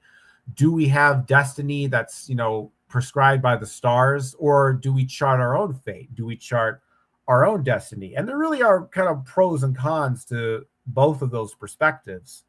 So I think when it comes to, fate, I guess it's kind of a choice. Do we allow ourselves to be fated by, our deities of choice and the religions we follow, or do we carve out our own path? I guess it really depends on the individual. Yeah, man, that's really interesting. The discussion of fate. I personally think that fate and karma are like the shell and what's inside the shell. I find it difficult to separate them too much, other than they're layers of the same thing, just in a different modality. And actually very relevant is a question that was asked by Hollowbone Hawk, was making a really interesting point and a question. And I think this sort of touches on to a way of conceiving, or shall we say, the response to this question may be able to present some kind of an idea that might be able to add some richness to the perception of this relationship between what we are calling fate and karma. When I speak of fate, I mean pay. Pay is once again, now we're talking about ma'at, right? Ma'at, or the R that connects ma from ma'at to ka. That R is the mouth, right? Now in Phoenician, that R became pay as a masculine expression out of the self. But when we're getting the reverberation of that masculine coming back to the self, it is the feminine. So it's pay, fey, right? Now we're seeing, okay, hold on. We got another word, yeah, fey. Okay, there's an interesting relationship. And then T is the sign of Saturn, representing the cube, representing the reverberation of the law of rhythm. The law of rhythm is that those patterns will perpetuate. And so the perpetuation of those rhythms of what we put out of our mouths coming back to us as a metaphor for the cycle being maintained, the rhythms. And I think the entire reality is based upon this personal experience of the cycles of this energy, and it has to do with this pay or the fey. And the fate is our way of looking at particular reverberations that we got back. Now, this question on the screen here, Hollowbone Hawk, lovely one. Do we have collective human karma or social karma? And how does that work with reincarnation? And that's like a really poignant question. You know, I think let's look at it from this perspective. Let's say one commits an action that connects one to another human being, and there's an emotional tie between the two. This is how karma is perpetuated. This emotional tie, because you will get a backlash emotionally from that action that will affect what you become in the future. Now, as now becomes the future. So what I'm doing now is what I'm becoming. And what I'm becoming is a reflection of what I'm doing when I'm generating an emotion. Example, let's say someone is mean and nasty to another human being. So there's an anger being expressed. There's energy being stolen, taken from that other human being. That human being is feeling hurt, harassed, whatever, right? So there's a collectivism happening here. There's two. There's the one that is projecting and the one that is receiving. Then the one that is receiving is giving back what is projected. And the one that is projecting is returning what is received. So there's this like double relationship of emotional conduction between these two beings. But there's not just two, because there's a witness as well, right? You're sitting in your home and you're hearing an argument upstairs between two people, man and a woman, something. Now you're a witness. So you are being affected by what's happening with them, right? And you might then either want to get involved or not get involved, depending on the situation. Is it your place to get involved? Do the people want you to get involved? Is it right to get involved? Morally, are there consequences to getting involved? You know, there are a lot of criteria. So in any dynamic, there's the victim, the perpetrator, and that can switch from moment to moment. And then there's the witness, but there's not just one witness, because you are witnessing collectively. If there's something bad happening 100 yards away, on an emotional level, you're aware of that, whether you're cognizant and consciously aware of it or not. It's in your space. And so there is this wave of emotion that travels out. So there is a collective experience of karmic potential.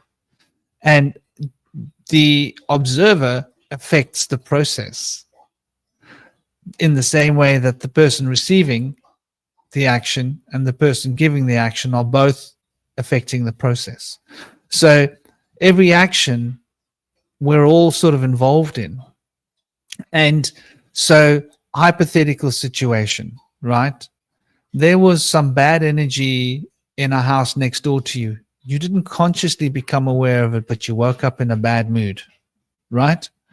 But unconsciously you were aware that there was something bad happening next door. Now you're carrying this in your unconscious. You're very likely going to be disturbed by this, but unconsciously disturbed by this.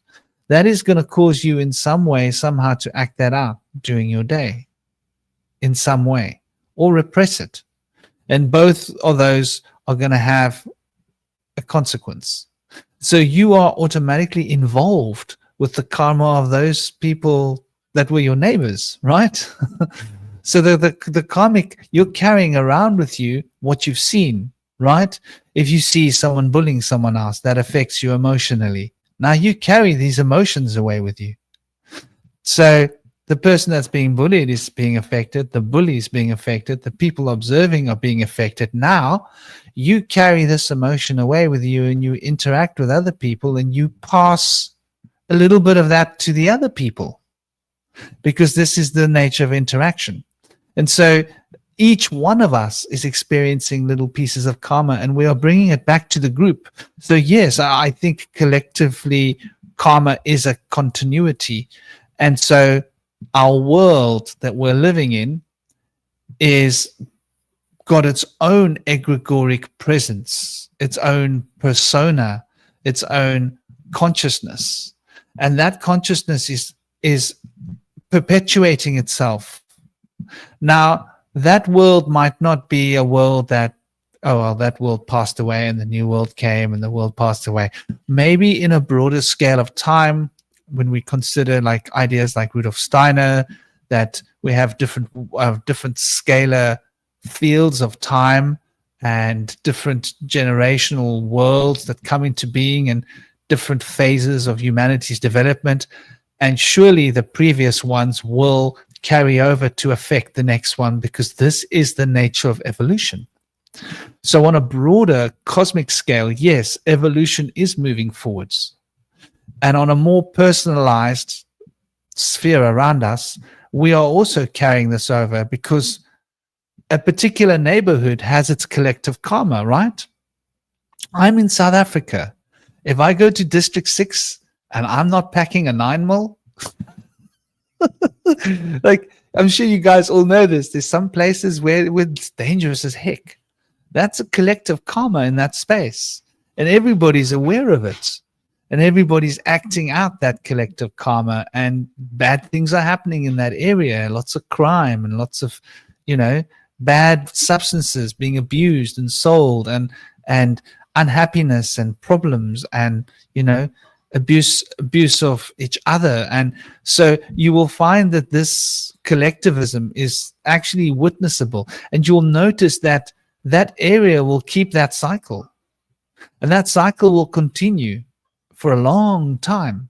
And when new people get injected into that environment, those people will start to change. Their karma will be affected by the collective karma. They were pacifists before, now they're packing a 9mm. That's a big change, right? They got a 9mm. Why? Because they want to make it to the shop, and they want to make it to the shop and get back home in one piece for their kids. So they got a 9mm. So, I mean, I'm trying to make light of this, but I think this is a perfect example of collectivist karmic reverberations in a zone, and that the earth itself has memory, and that the earth itself remembers that environment. And as a shaman, this might be interesting, this collectivist vibration can remain in a building. And people sometimes come to me, we bought a house, we're trying to live in this house, we can't live in this house. We've had this indigenous healer, we've had this Inyama, this Sangoma, we've had them come and do their rituals, and it's not helping. There are spiritual forces in this house. There are accidents happening. There are bad things. It's unprecedented. We don't feel safe in this environment because there's something going on here. So, and we're talking about something related to, an existential, spiritual, psychic force, something happening. Then I will have to sit and become like in a trance and have a communion with the earth in that area. And the earth will show me like, okay, well, this is the imprint. This is the collective karma that we're holding here. And I will help negotiate with the earth and the collective karma. How can we transform this potential so that this collective karma gets somehow reduced, so that these people can put their collective karma into the space, which is a different vibration and more in tune with their way of life. And So this would be called like clearing zones, removing poltergeists or whatever it is. This is actually bound to the earth. And this is why you'll go to some places and you'll get a feeling on your neck. And they'll say some houses are haunted. Well, what are these haunted houses? Well, this is like a conflict of personal and collective karma that has been absorbed and bound in a particular zone. And the particular crystalline structures of the bricks and the house and the earth itself is holding this memory, and this pattern is perpetuating itself, and whoever comes there gets affected by it. So we can retune collective karma, we can retune personal karma, though it involves being interactively a part of the process of reawakening that sense of recognition and awareness, compassion.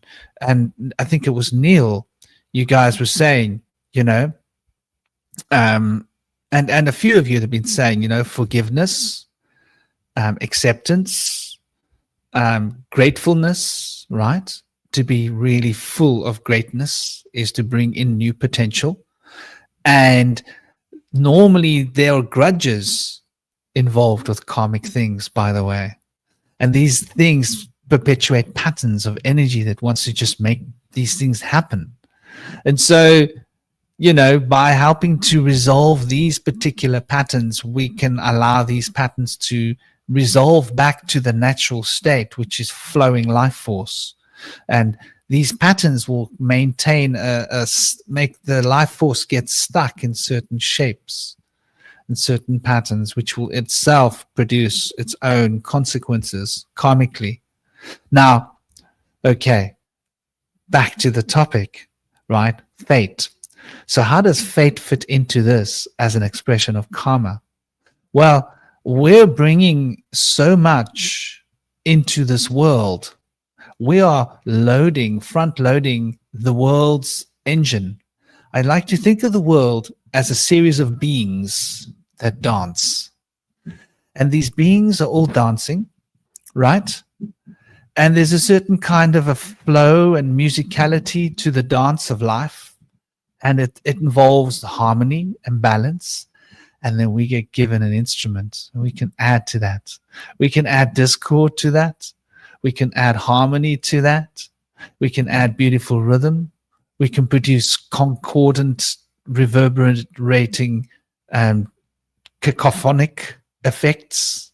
And it's going to affect the way these beings dance. And I see these beings dancing as being the spiritual hierarchies that are part of a profound chain of life that are moving in cycles and maintaining the perfect order of consequence.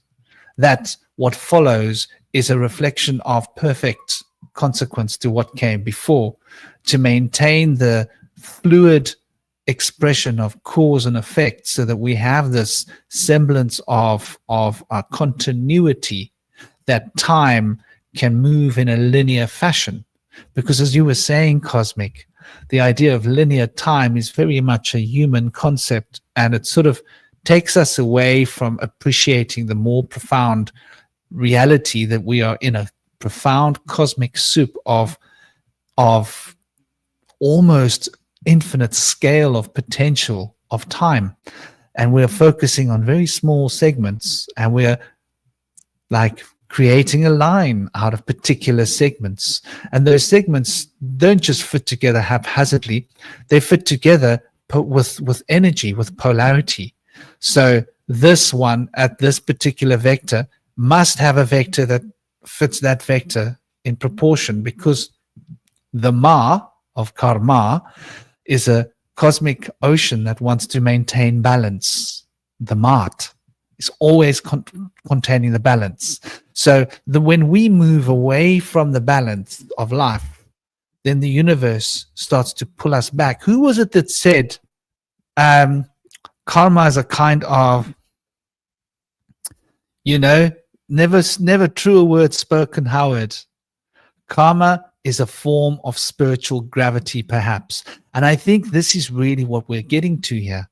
This spiritual gravity where the Ma the divine feminine, the universe, is pulling us back towards that divine dance of harmony, which is the expression of life.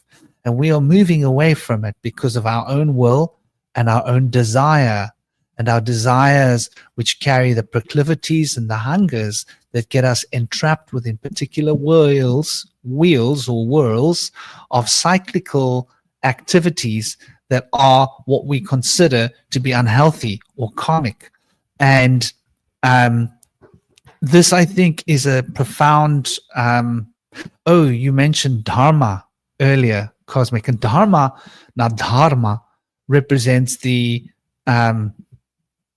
wisdom of understanding this divine balance of the ocean, of the Ma. And when you understand that, it's dharma. And the dharma means the more dharma you recognize, the more you're able to move through life without disturbing the waters around you, till you can move, as the metaphor says, walk upon water, right? And when you walk upon water, you do not disturb the water, because you don't move under the water, in the water, ripple the water. You move upon the water.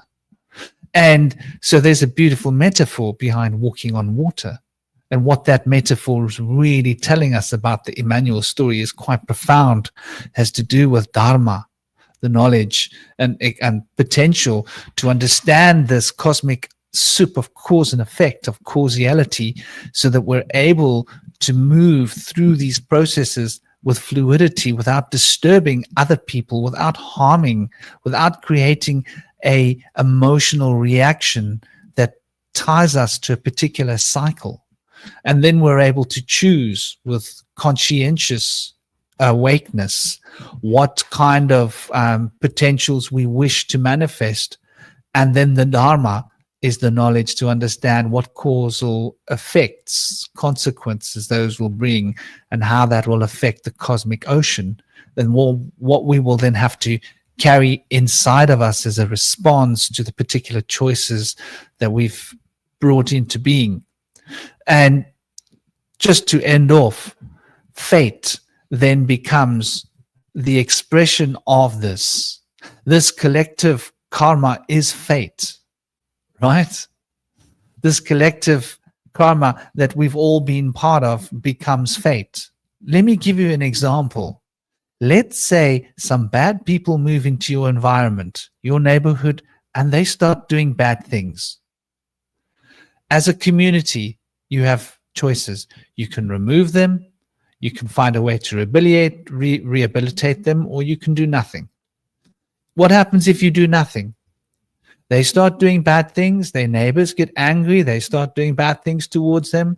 Now you got these people doing bad things. Sooner or later that spills off to another neighbor. That neighbor gets annoyed, they start doing bad things. Next thing, all the neighbors are doing bad things to each other, right? And this grows. Before you know it, you're living in a horrible environment in a neighborhood where neighbors are just doing bad things to each other. Before you know it, it becomes an unpleasant place to live. Now, where's the collective karma in this? The community didn't take action. And because it didn't take action when it was time to take action, it got trapped in the cycle of action. And now everybody is subject to this harm in the environment. And so that then becomes fate, right? Now that community is fated to have bad things happening. Why? Because everybody's doing bad things to each other. Why?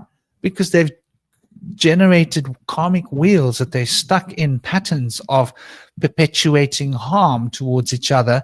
And it's a never-ending cycle until people start breaking the cycle with forgiveness, acceptance, love, and gratefulness. And sometimes solidness, sometimes strength, sometimes maintaining the balance, doing what needs to be done. If there's a particular group of people in the community that are particularly toxic, they may need to be removed. They may need to be pushed away and go, you're not going to be a part of this community. You're too toxic, you're too harmful. I'm sorry, we've given you the compassion, the love, everything, and you haven't learned from it.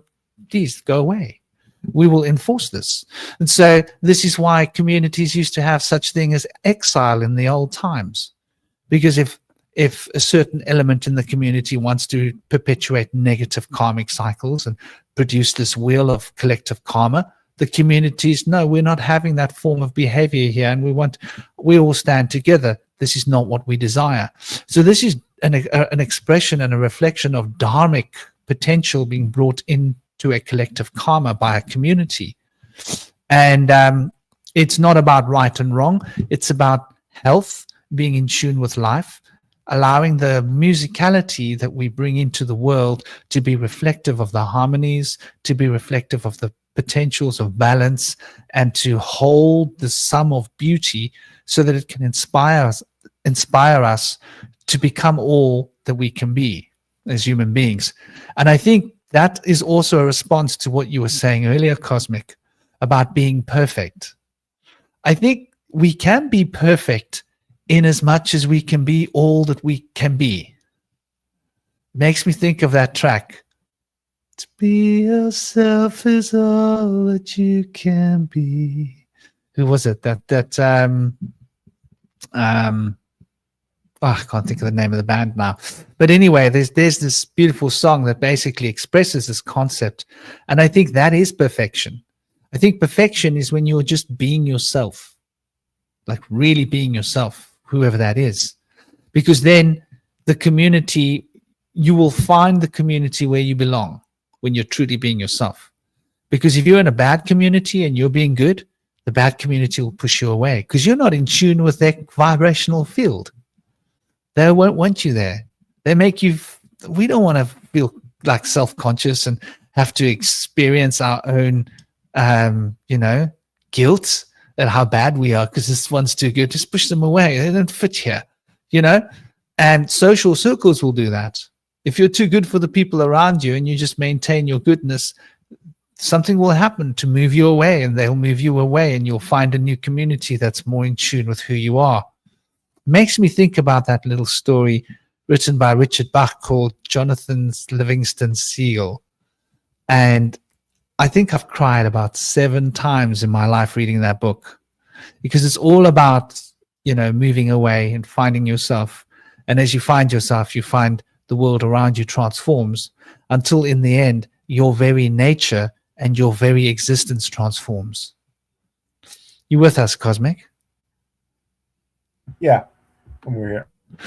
So what do you think about that as an idea, as fate being a shell that carries the cycles of karma? I think that makes perfect sense. That's like, but that does kind of bring it into a different kind of perspective that we're sort of seeing in the West, where it's like you have like one, specific fate. See, that's one of the issues I have with like fortune telling, because it's not so much that I don't think it's impossible to see into the future. I think the issue with fortune telling is that if a fortune teller tells you something is going to happen, you might manifest that future just because you believe it's a possibility. Whereas maybe you could have manifested a better fate for yourself, So really, I think fate as a kind of a more of a collective karmic tendency is, I think that's a pretty reasonable idea. And I think it kind of like it addresses a lot of concerns I have in regards to, just being this kind of this weirdly kind of like flawless, like perfect spiritual being, because it's like, as you say, it's like, it's not just, your individual karma, you're sort of like in the crossfire of all sorts of different karmic, influences. You're just kind of thrown into this world, and there's all sorts of stuff that, people throw onto you, and you just kind of have to like, learn and deal with. I guess you could also think of like karma as like a kind of like constipation, because it's like you're not letting things sort of like pass through you and change. You're kind of like got stuck. Maybe that's what the spiritual people talk about, when they're talking about the idea of a blockage, if you will, lack of flow. So I think that, yeah, it's like karma is like, I guess fate is sort of like the immune system of a collective consciousness, right? Or a sort of a collection of people. Like they have a certain set of immune system. They have certain things they want in their in their world and certain things they don't want in their world. The same way you eat all the nutrients in your body, you keep those, and you crap out all the stuff that you don't need. And I think that groups and group dynamics work in the same way, where it's like they take in people who share their values and sort of strengthen that community, and they reject people that are detrimental to it. Like you think about like Christians, for example. You got somebody, you got a group of Christian people who all have a certain set of values and principles and ideas, but you take some like person who's into witchcraft and they have a completely different metaphysical outlook on life. Well, that metaphysical outlook and that perspective is not going to mesh well with the group dynamic that they're in, and so there's going to be a resulting sort of conflict, et cetera, et cetera. So, but I think when it comes to fate, though, but at the same time, though, I think that if you're a truly individualistic person, you can take time to temporarily rise above that collective fated karma, if you will. And I think that's kind of like what I'm trying to do with my practice, is sort of like get outside of these spheres of influences, so I can just look at myself and say, okay, what's the actual issue and what's the problem? Because if you think about it, it's like it's kind of hard to build something when you have a bunch of people around you distracting you, and they're trying to build something in the same spot that you're building, and it's like, wait a minute, I'm trying to build a house here and you're trying to build a windmill. We can't do both of these things at the same time. So I think space is a very important concept. Having personal and psychic space to sort of see yourself. Because I think when we are in these moments of anger, I think one of the things people don't talk about anger is that anger is a very claustrophobic emotion. Like when I lose my temper and I get angry in my life, there's absolutely the sense that you're kind of in this tunnel vision. It feels like everything gets like fixated on that single point, that single thing that you're angry and upset about. And it's like everything else around you is essentially kind of tuned out, and it's like it doesn't even exist anymore. So, and the thing about anger too is it's like, you might not just there's anger of the fact that, someone might have, slighted you. Someone may have called you a name. And, sometimes like if you're a well-adjusted person, you can usually kind of just let, that person is just a jerk. They're having a bad day. They don't even really know who I am. And, that's bad. But it's different though, when it's like, there's also the kind of anger when when someone is hurt and harmed someone that you love in a really awful and horrible way. That situation, because then you're not just dealing with your own emotions, you're dealing with the emotions of the people who've been hurt. And then there's this kind of sense, it's like, if I feel like, because on the one hand, you don't want to necessarily get angry and, do something stupid or rash, but at the same time, you feel like if you don't show any anger at all, you're kind of invalidating that person's situation. Like if someone really hurts you or says something really mean to you, and you're just saying like, just rub it off. It's just some person. It's like, well, that might be true, but that might not be a proper way to deal with those emotions and that pain in that moment.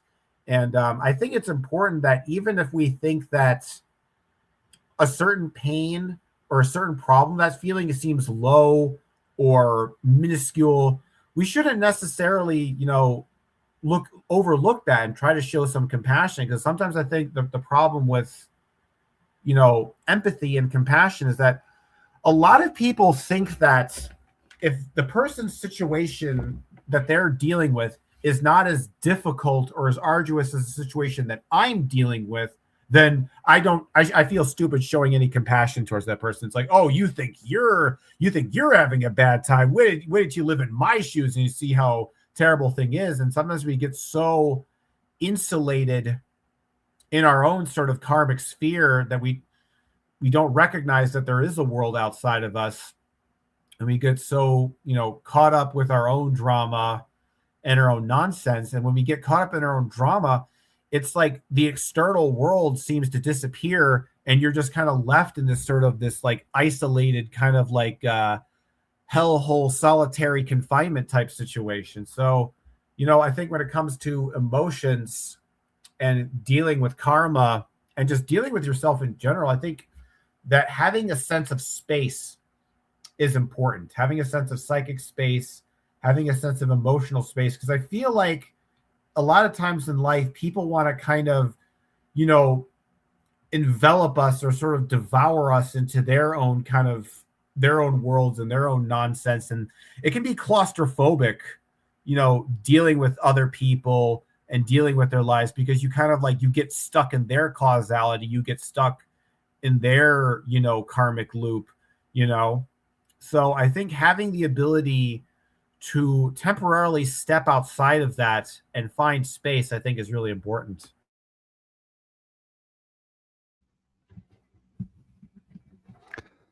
I think that's so well said. Indy wanted to respond. Am I right? Okay, Indy's busy. Well, if Yeah, he when wants to people- respond.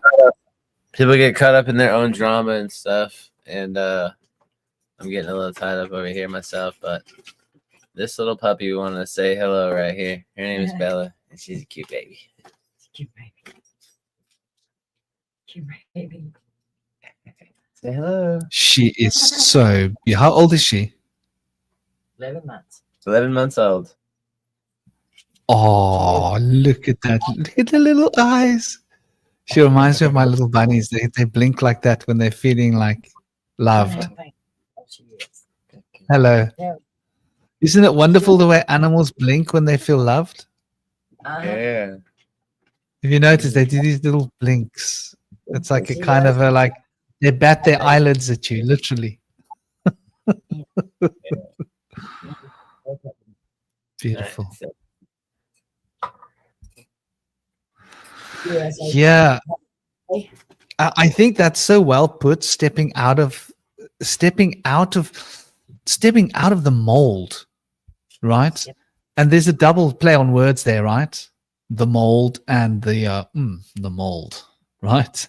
The mold gets moldy, right? And the mold is a bit toxic. And it makes me think of supposed to be presenting an image here. Okay, there we go. The idea of the mold, where is it? Where is... That's not where. That's very strange. I just saved it. There it is. Done, ladies and gentlemen. So the idea of the mold makes me think of a cube, right? And that cube, I think, is like really fundamentally important. I mean, here is probably one of my favorite images, and every excuse and opportunity I get, I like to like flash it at you people like some beautiful naked woman that needs to be looked at. And I think this represents the mold, the pattern.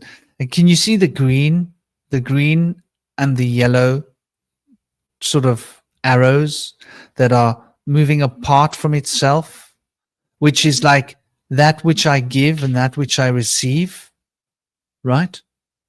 The karma that I give and the karma that I receive becomes the collective, which is bound by the two.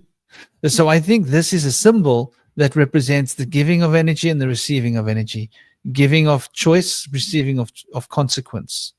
And it turns this wheel. And so it represents divine rhythm.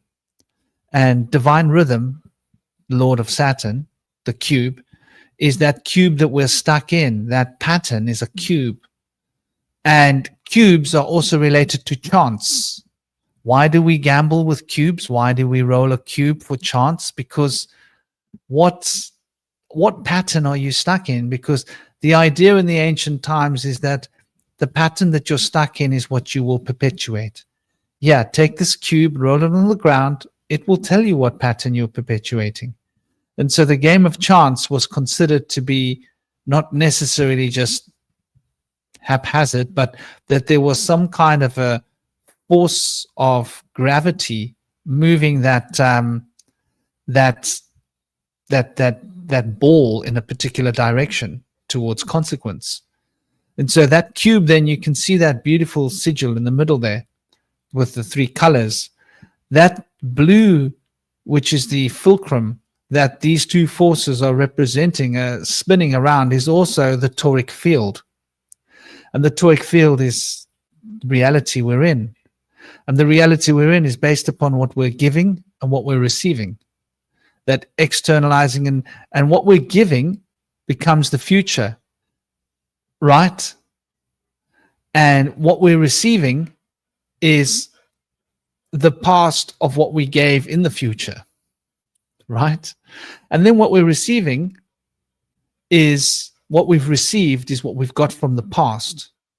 And then what we will give is what we give as a reaction to what we've received in the future. So you can see the future and the past are connected as this centrifuge potential of extripetal and centripetal forces coming together and spinning around the fulcrum, which is the tree of life or the axis mundi. So this represents the wheel of karma, and the wheel of karma is turning, and the future and the past are the basis of this. So you could think of the wheel as being the future, and you could think of the spokes, right? Don't you find it funny that a wheel has spokes, and that the center of the part of the word, the r, is related to the ancient Egyptian idea of the mouth that speaks? So the wheel has got spokes that connects the outer rim of the wheel to the center of the wheel. And so we're left in the center with what we had before, and we're putting out the future of the spokes. And that process of action and choice is what connects the past to the future. So it's like fate and karma are this wheel. And I don't know, to me, they don't seem to be that different, because what we call fate is merely just the patterns that we're perpetuating. And patterns are predictable. And coming back to something you were saying, Cosmic, about prediction, I don't know about that. I mean, I've only once in my life ended up at a psychic or fortune teller in my life when I was a boy. Well, I was about 18. In fact, I was exactly 18. And I might have even been 17. No, I was 18. So, and it was by fate that put me there, right? I didn't go looking for this. This man's so interesting, you must go and see him. And I went to see him, and I sat down, and next thing there was this information, and I was like, wow. I was like, why is my head feeling this? Like, what's going on? Like, I'm sitting in this caravan with you for 3 minutes, and I feel like I'm on DM tone, DM,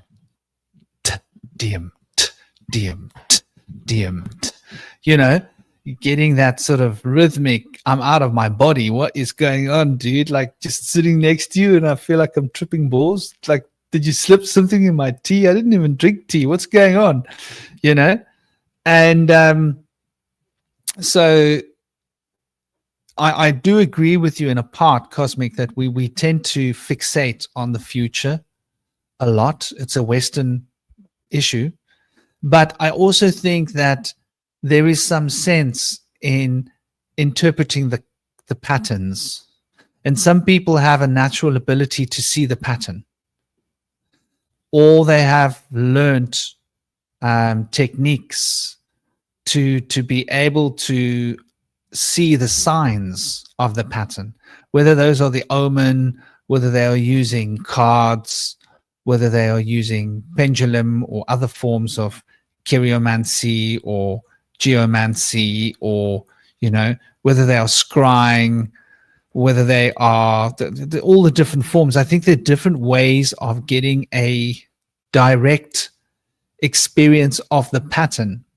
And when one gets a direct sort of snapshot of the pattern, one intuitively can sort of grasp or guess what the next step in that pattern will be. Sort of like if you watch someone dancing for a while, right? And you see the dance, you might logically be able to go, well, that's the next move that they're likely to make. It's the same with martial arts, right? You're in a martial arts contest with someone and you get a feel and you start noticing how they move and what they're doing, and you get a sense for when they're going to attack, because, you know, there's a pattern to this.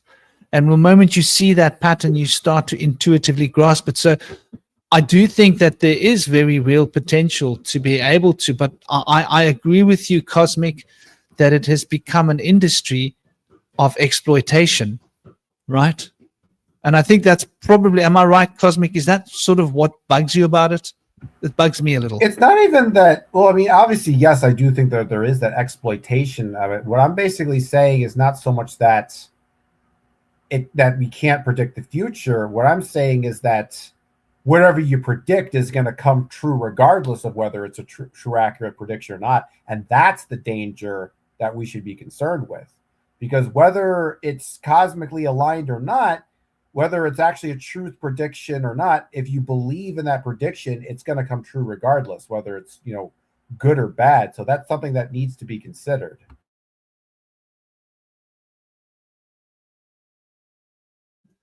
I think, like, to me, what I'm hearing is that it could manifest. And if one is a manifestational person, one could program someone through neurolinguistic programming, and they could take on that's what's going to happen. And that's an interesting concept, you know.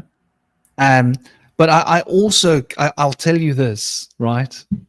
Do you know how many clients I've had over the decades that have come to me and they said they've been to this person who saw this and that, and didn't happen. No, it didn't happen.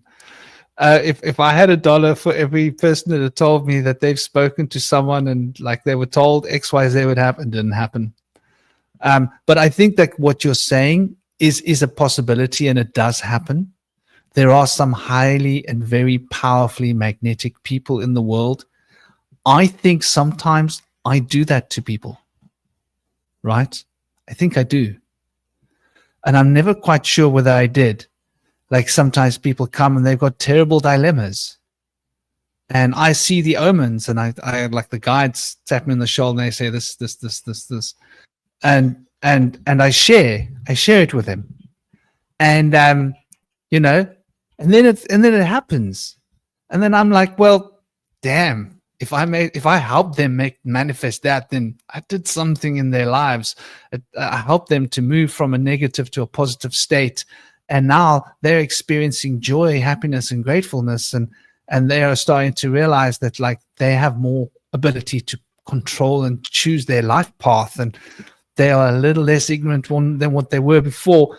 So it's a tough thing. But I think, like what you're saying, there is truth to it. I think like everything is possible when it comes to this psychic spiritual reality. Like we can manifest and we can carry these things. We have Dear Mooney here. Dear Moon Feather, how are you doing? Hold on. Yes, it's Moon Feather. We've got Moon Feather with us. I hope you're having an absolutely fabulous day. For those of you that don't know, Mooney she's got a channel, Moon Feather. You should know her. If you haven't known her, check her out. She's in my recommended channels. She's very sensitive. She's very gifted. She helps find people alignment and gives people insights into what's coming. She works with various different modalities, with tarot, with different systems, and she's also an intuitive, so she guides people using her natural intuitive faculties. Exactly what we're talking about here. How are you, dear? And it's an honor to have you on. Peace and blessings to everyone. Can you hear me, first of all? Am I coming through all right? You're coming through great. Awesome. You're Because, fine. thank you so much. Because I always have to check because with me, my goodness, you never know. But peace and blessings to you, Franklin, to Indy, and to Cosmic, and everyone in the chat. What's going on? Of course, I'm on my break and I was eating and I tuned in and I was like, you know what, let me jump on really quick because I try to join whenever I can. And I was listening to a little bit of the conversation, which is wonderful because it's wild because this topic right now is very heavy this past week with many people that I'm coming across, right?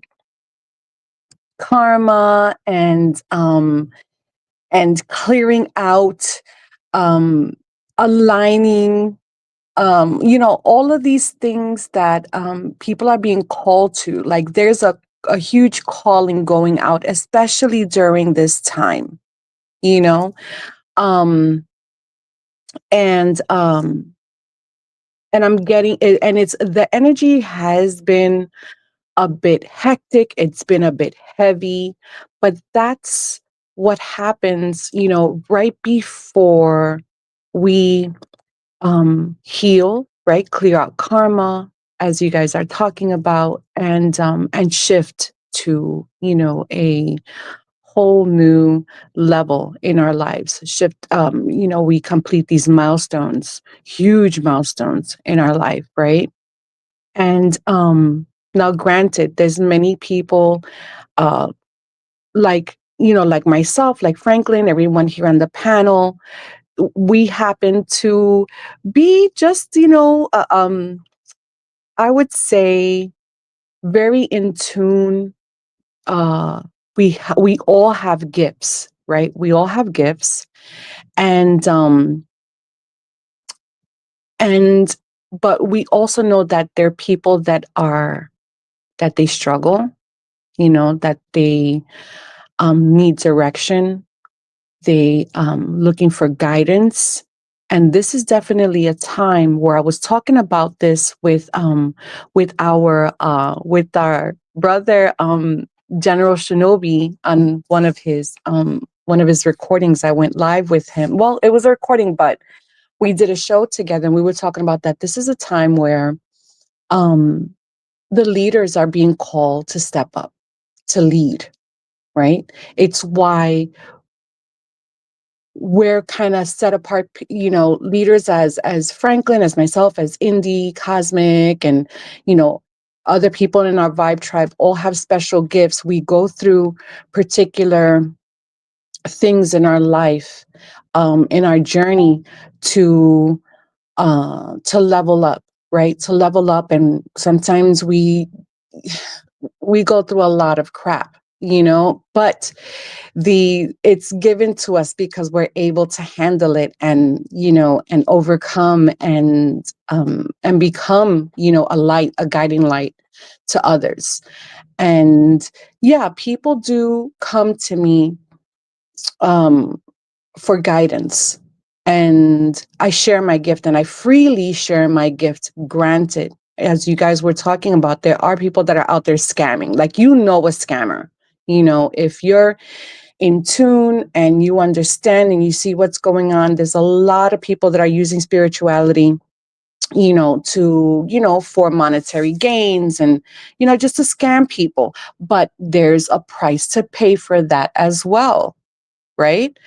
And this is what we're talking about. We're talking about karma, or you guys were talking about it before.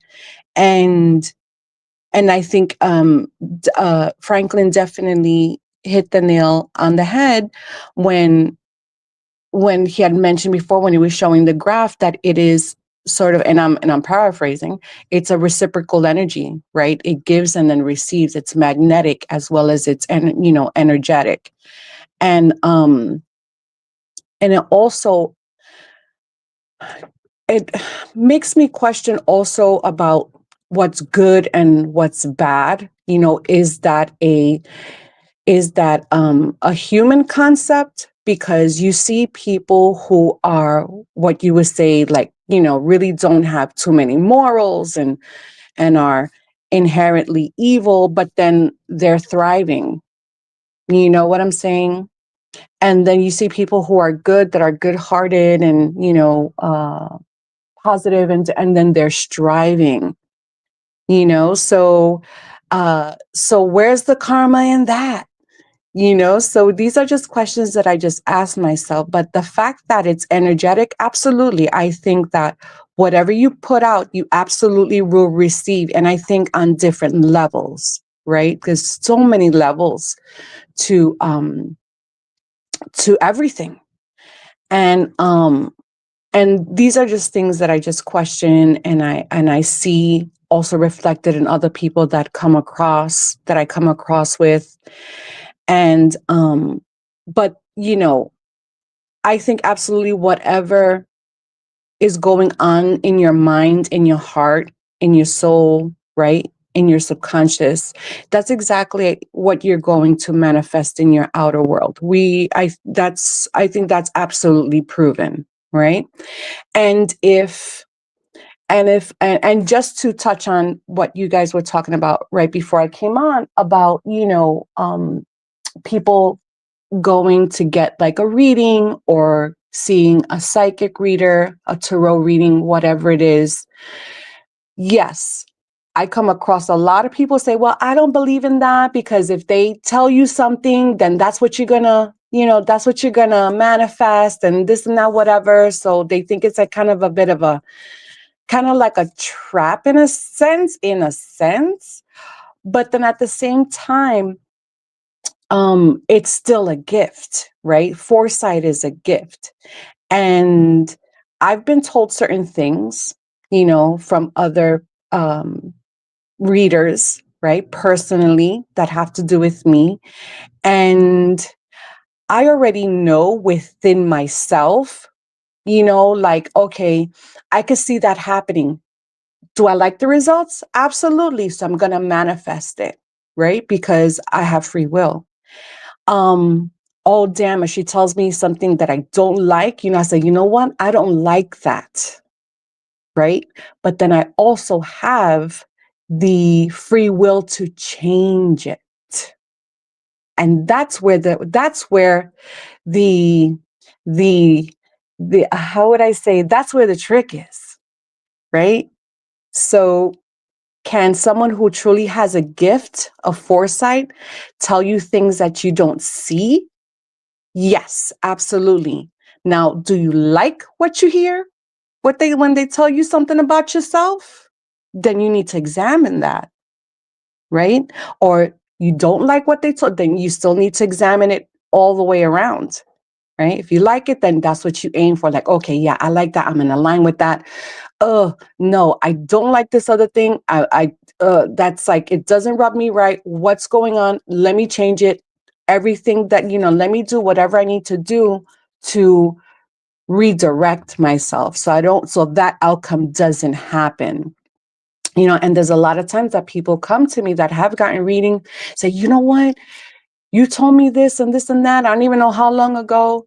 And, and they felt like they were at that fork in the road, and they're like, no, you know what? I don't want that outcome that Mooney had told me about. So I'm going to go this way.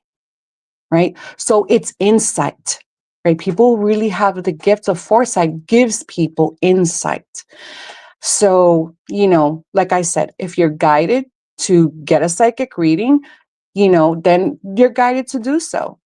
Right. And, but, always be careful, But the topic about, Franklin, when he was, if I could, I'm trying to see how that conversation started, but you were talking about the neighbor, right? And the energy that other people put out and you're affected by it.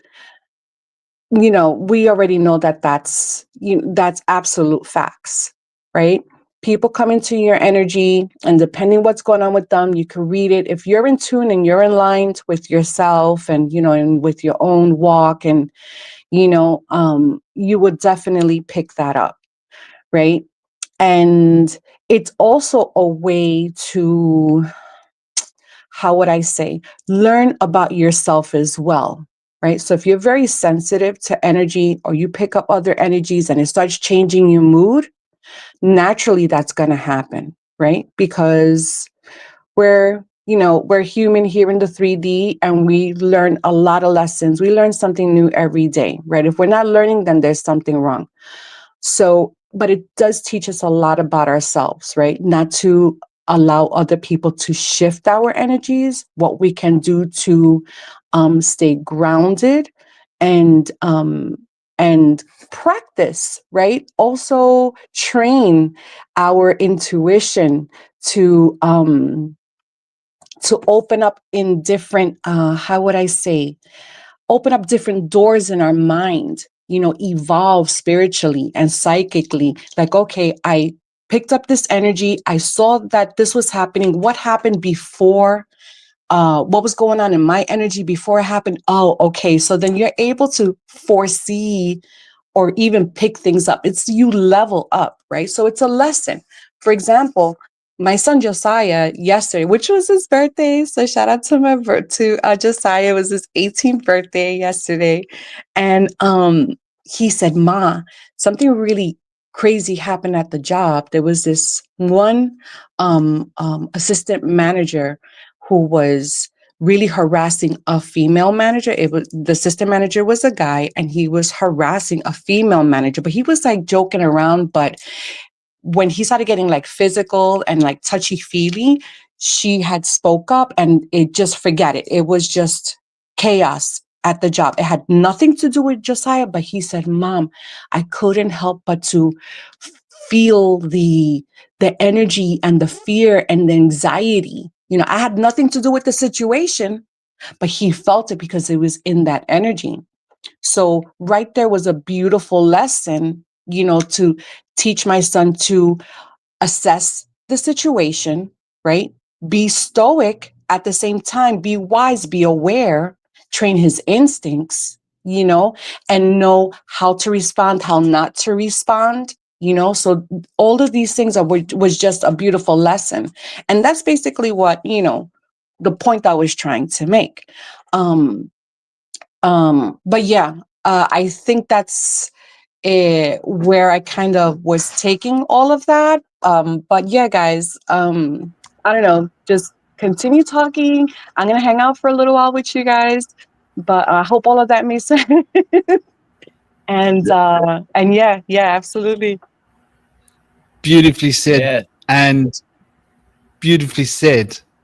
Brother, fire away. Yeah, I wanted to comment on Moonfeather. You're talking about like, why do like bad people get away with like, success in life, and why do good love? Right. I was thinking about it, because you think of yourself like, with those bad people who get away with stuff, what do they usually have in common, right?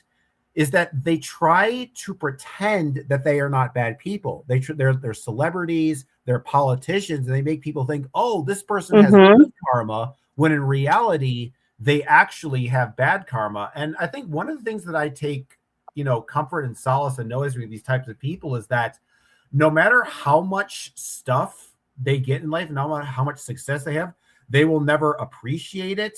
They will never enjoy it. And it's like basically like, drinking. It's like basically drinking salt water, right? You have all this water all around you, this entire ocean, but none of it can satiate you. None of it can fill you up. And that's the thing with these people. It's like, when you actually interact with one of these sociopathic types, they may have the cars, they may have the women, they may have the mansions, they may have the cultural prestige, but they're still like, I want more. It's not enough. I need more. And they never get satiated. There's never, whereas somebody who's in a situation that's, in an unfortunate situation, and they're good, those few moments when they actually get something that's lucky, and they actually get something that's good, they actually can appreciate, they can actually enjoy it. And so the real unfairness to a lot of evil people is that not only do they get all the good stuff, they're not even enjoying the good stuff that they have. They don't even really, they have this kind of like empty kind of like, cocaine high. It's like, yeah, I'm the greatest. But they never feel that like Because like think about like from the perspective of like the jerky guy who ends up with the beautiful woman, right? You know, he might think, oh yeah, the sex is great, but they never feel that warmth. They never feel that loving connection. They never feel that empathy and that spiritual, you know, molding between two people. All they get is that sort of empty, you know, lustful whatever. So in a lot of ways, it's like, and the other problem too is that something that we haven't kind of addressed here is that people look at those people's lives and they think, oh man, my life is empty because I'm not living that existence. I'm not, you know, living it up and going to the clubs and having the nice cars and stuff. And my life is empty, when they don't even realize that the people who live those lives probably live an emptier existence than the people who are envious of it.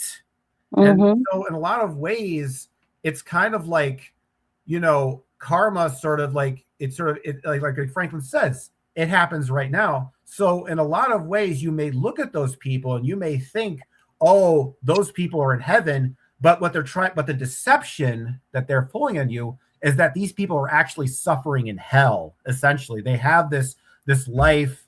Because like, I'll say it right for here. Like, you know, I grew up, you know, moderately wealthy, you know, like growing up in, you know, like living in a nice house. But at the same time, just because I have all these nice things, it doesn't make up for like, you know, friendships. Like, you know, having a mansion is not going to make you less lonely. It just isn't. In fact, it's probably going to make you more lonely. So in a lot of ways, you know, one of the reasons we think these people are, they're kind of getting away with stuff and it's unfair is that we kind of already have incorrect values in terms of what a happy life even is to begin with. Because it's not just that, you know, these people are getting away with living this unfair lifestyle and getting all these benefits, but that they're telling us that this is what's best for us when it's actually like totally toxic to what we are living, this kind of this like, you know, extravagant lifestyle.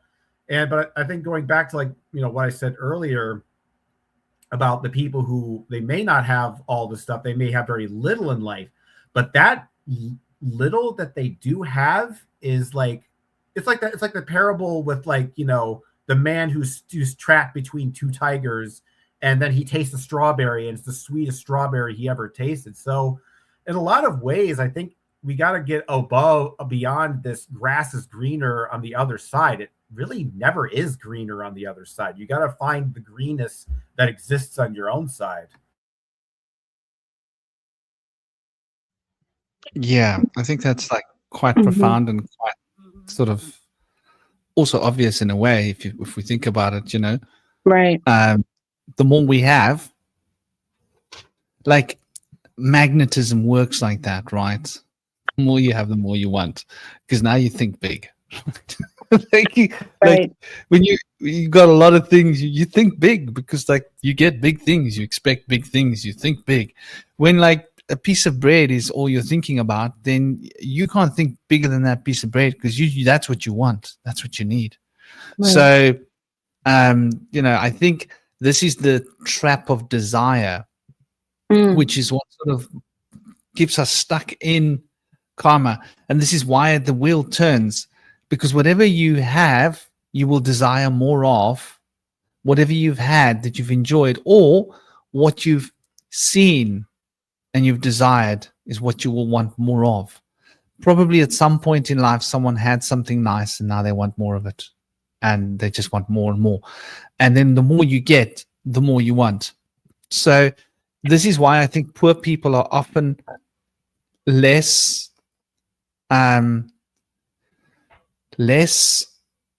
what's the word? They wear it on the outside more, right? They wear it on the outside more, this desire, but inside, they're actually not greedy. Richer people tend to not wear it so much on the outside, but on the inside, they're actually more greedy. And this is not like, you know, it's not a set rule, but like it's more often than not. Oh, and shout out to Shinobi. Shout out to Shinobi. Big love. Shinobi's with us in spirit. I saw him in the chat. I sent him an invite. I don't know if he'll be able to make it, but he's busy. He's playing dad. We have to play these roles in life, right? And role playing is part of life. And I think role playing is part of the whole structure of being, you know. And then we get stuck in our roles, and those roles force us to change.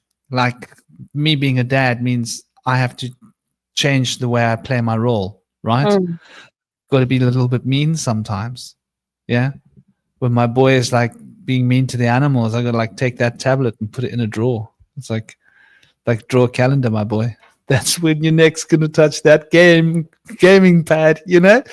And he'll cry. He doesn't like it. And I'll be like, don't worry, my boy. I've got a solution number 2. I'm going to confiscate your gun. Got this drawer full of things that confiscate. And it seems mean. Like it feels mean at the time because he's hurt by it. But, you know, it's for the greater good.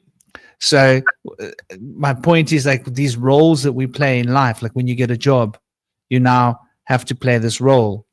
And this is like a really difficult thing, which is why I'm so happy I work for myself and not like, you know, gratefulness.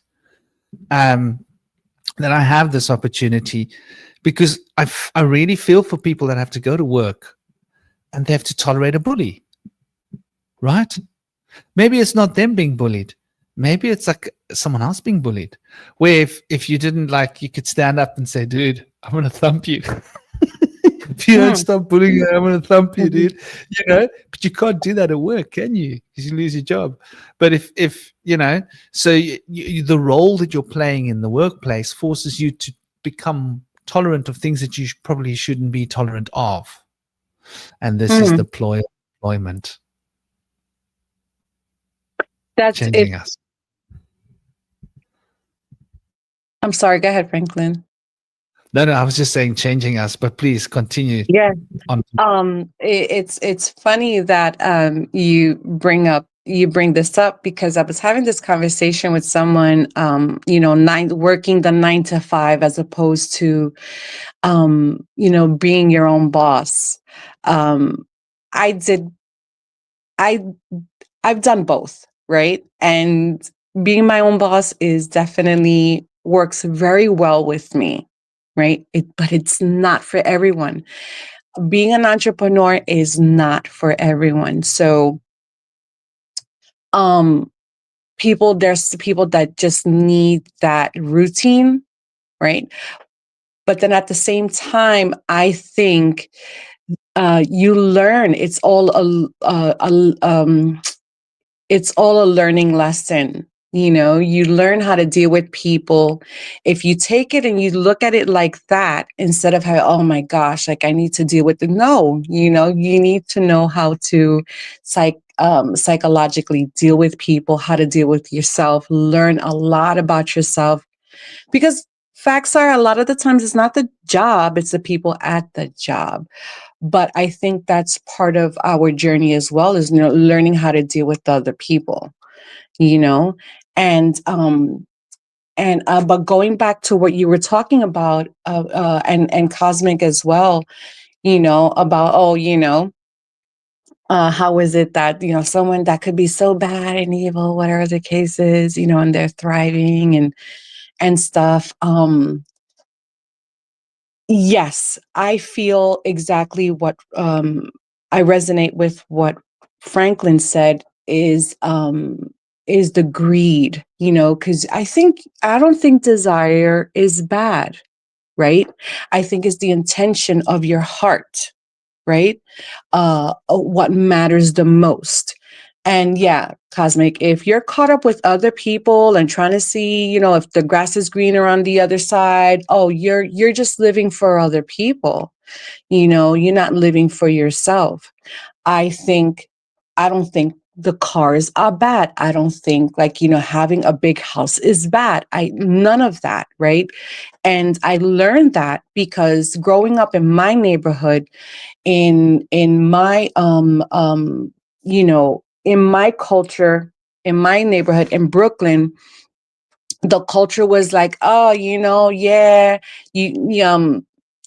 uh if you had a lot of money, then you were stuck up, and, you know, and you weren't any good or whatever, like you weren't humble. And, you know, we just had a really bad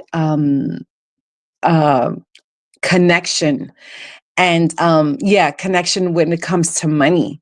We lived in poverty because we lived in poverty, and that's all we freaking knew. So I think that if it's whatever you think more is, whatever you want more of, that's okay. Now your intention is what's in your heart, right? So if you're doing it for greed, to hurt other people, yes, you will be freaking miserable. It goes, and that energy, whatever energy you put out, it's exactly what you're going to get back. And that's why you have a group of individuals, right, that do things for nefarious reasons to hurt other people, animals, the earth, whatever it is. And those are the most miserable. They do have more, but they are the most miserable, right? And then you have, I would say maybe 3 groups. And then you have the middle group, where they find contentment with everything. It's okay for them to have more. They strive for more. They become even better, and they're able to give and receive just as equally. And then you have the other ones that are more in a poverty mindset. You know what I'm saying? Who are, criticize everyone else, or trying to keep up with the Joneses, and they're miserable as well. They're not happy with themselves. So I think kind of striving for that middle, for that middle,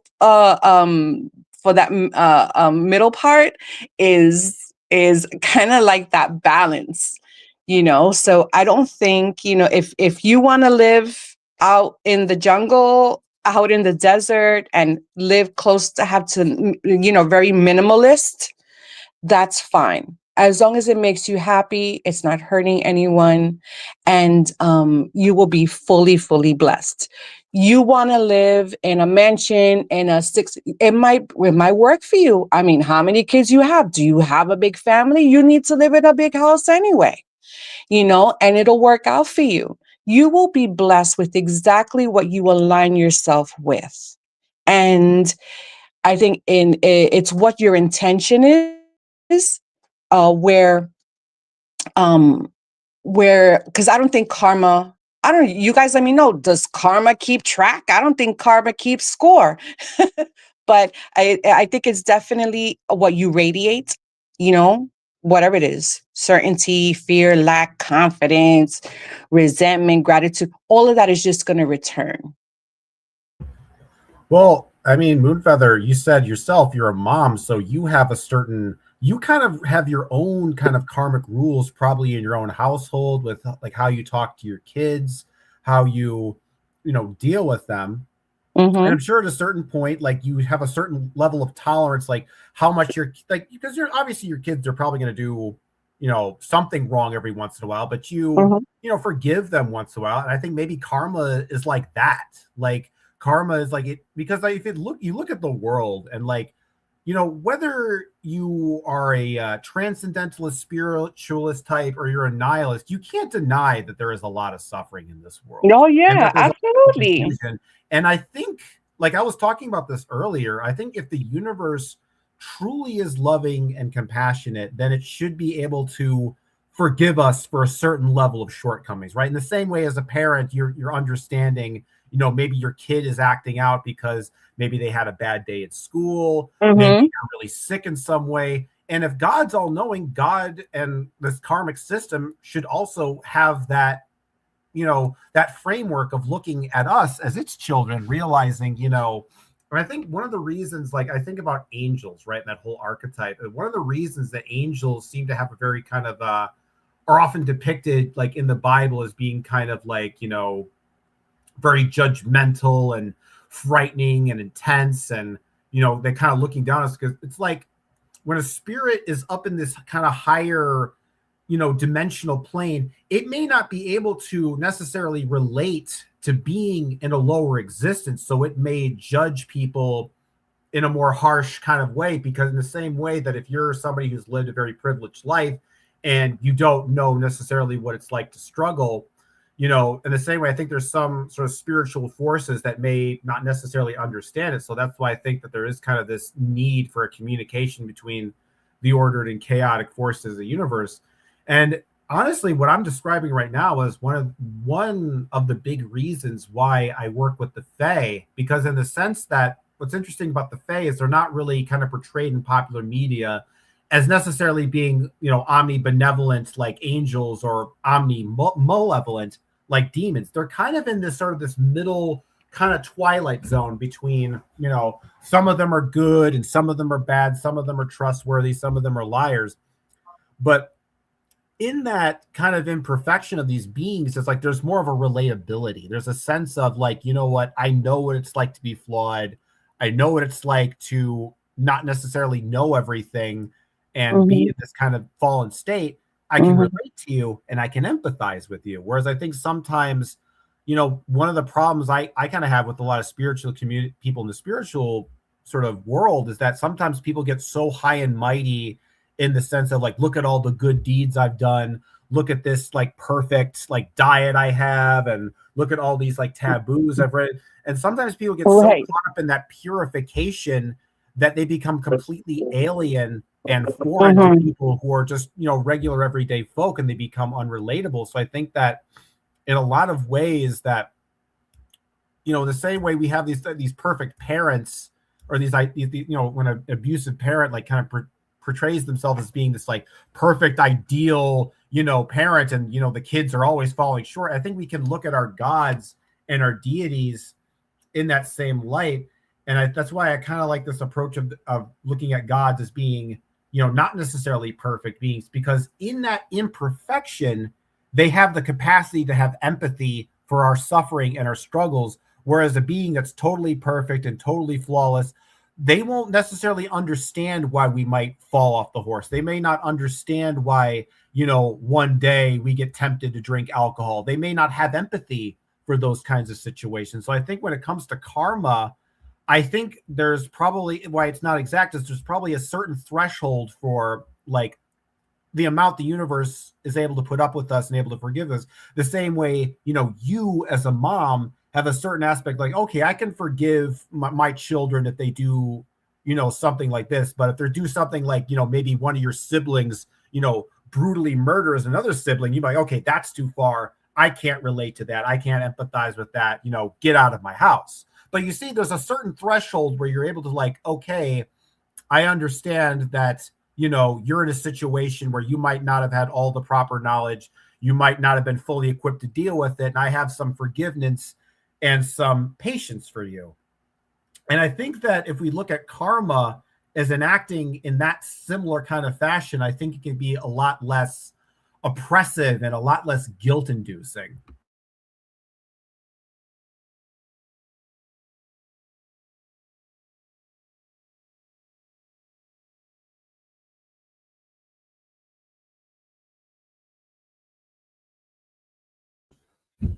I just had my little boy walk in this very, very minute. And speaking Mine about too. karma, Mine too.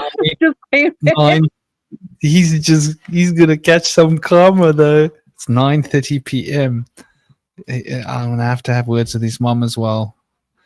He comes to bed on his own, which is respect to him, because his mom doesn't, like, she forgets whatever.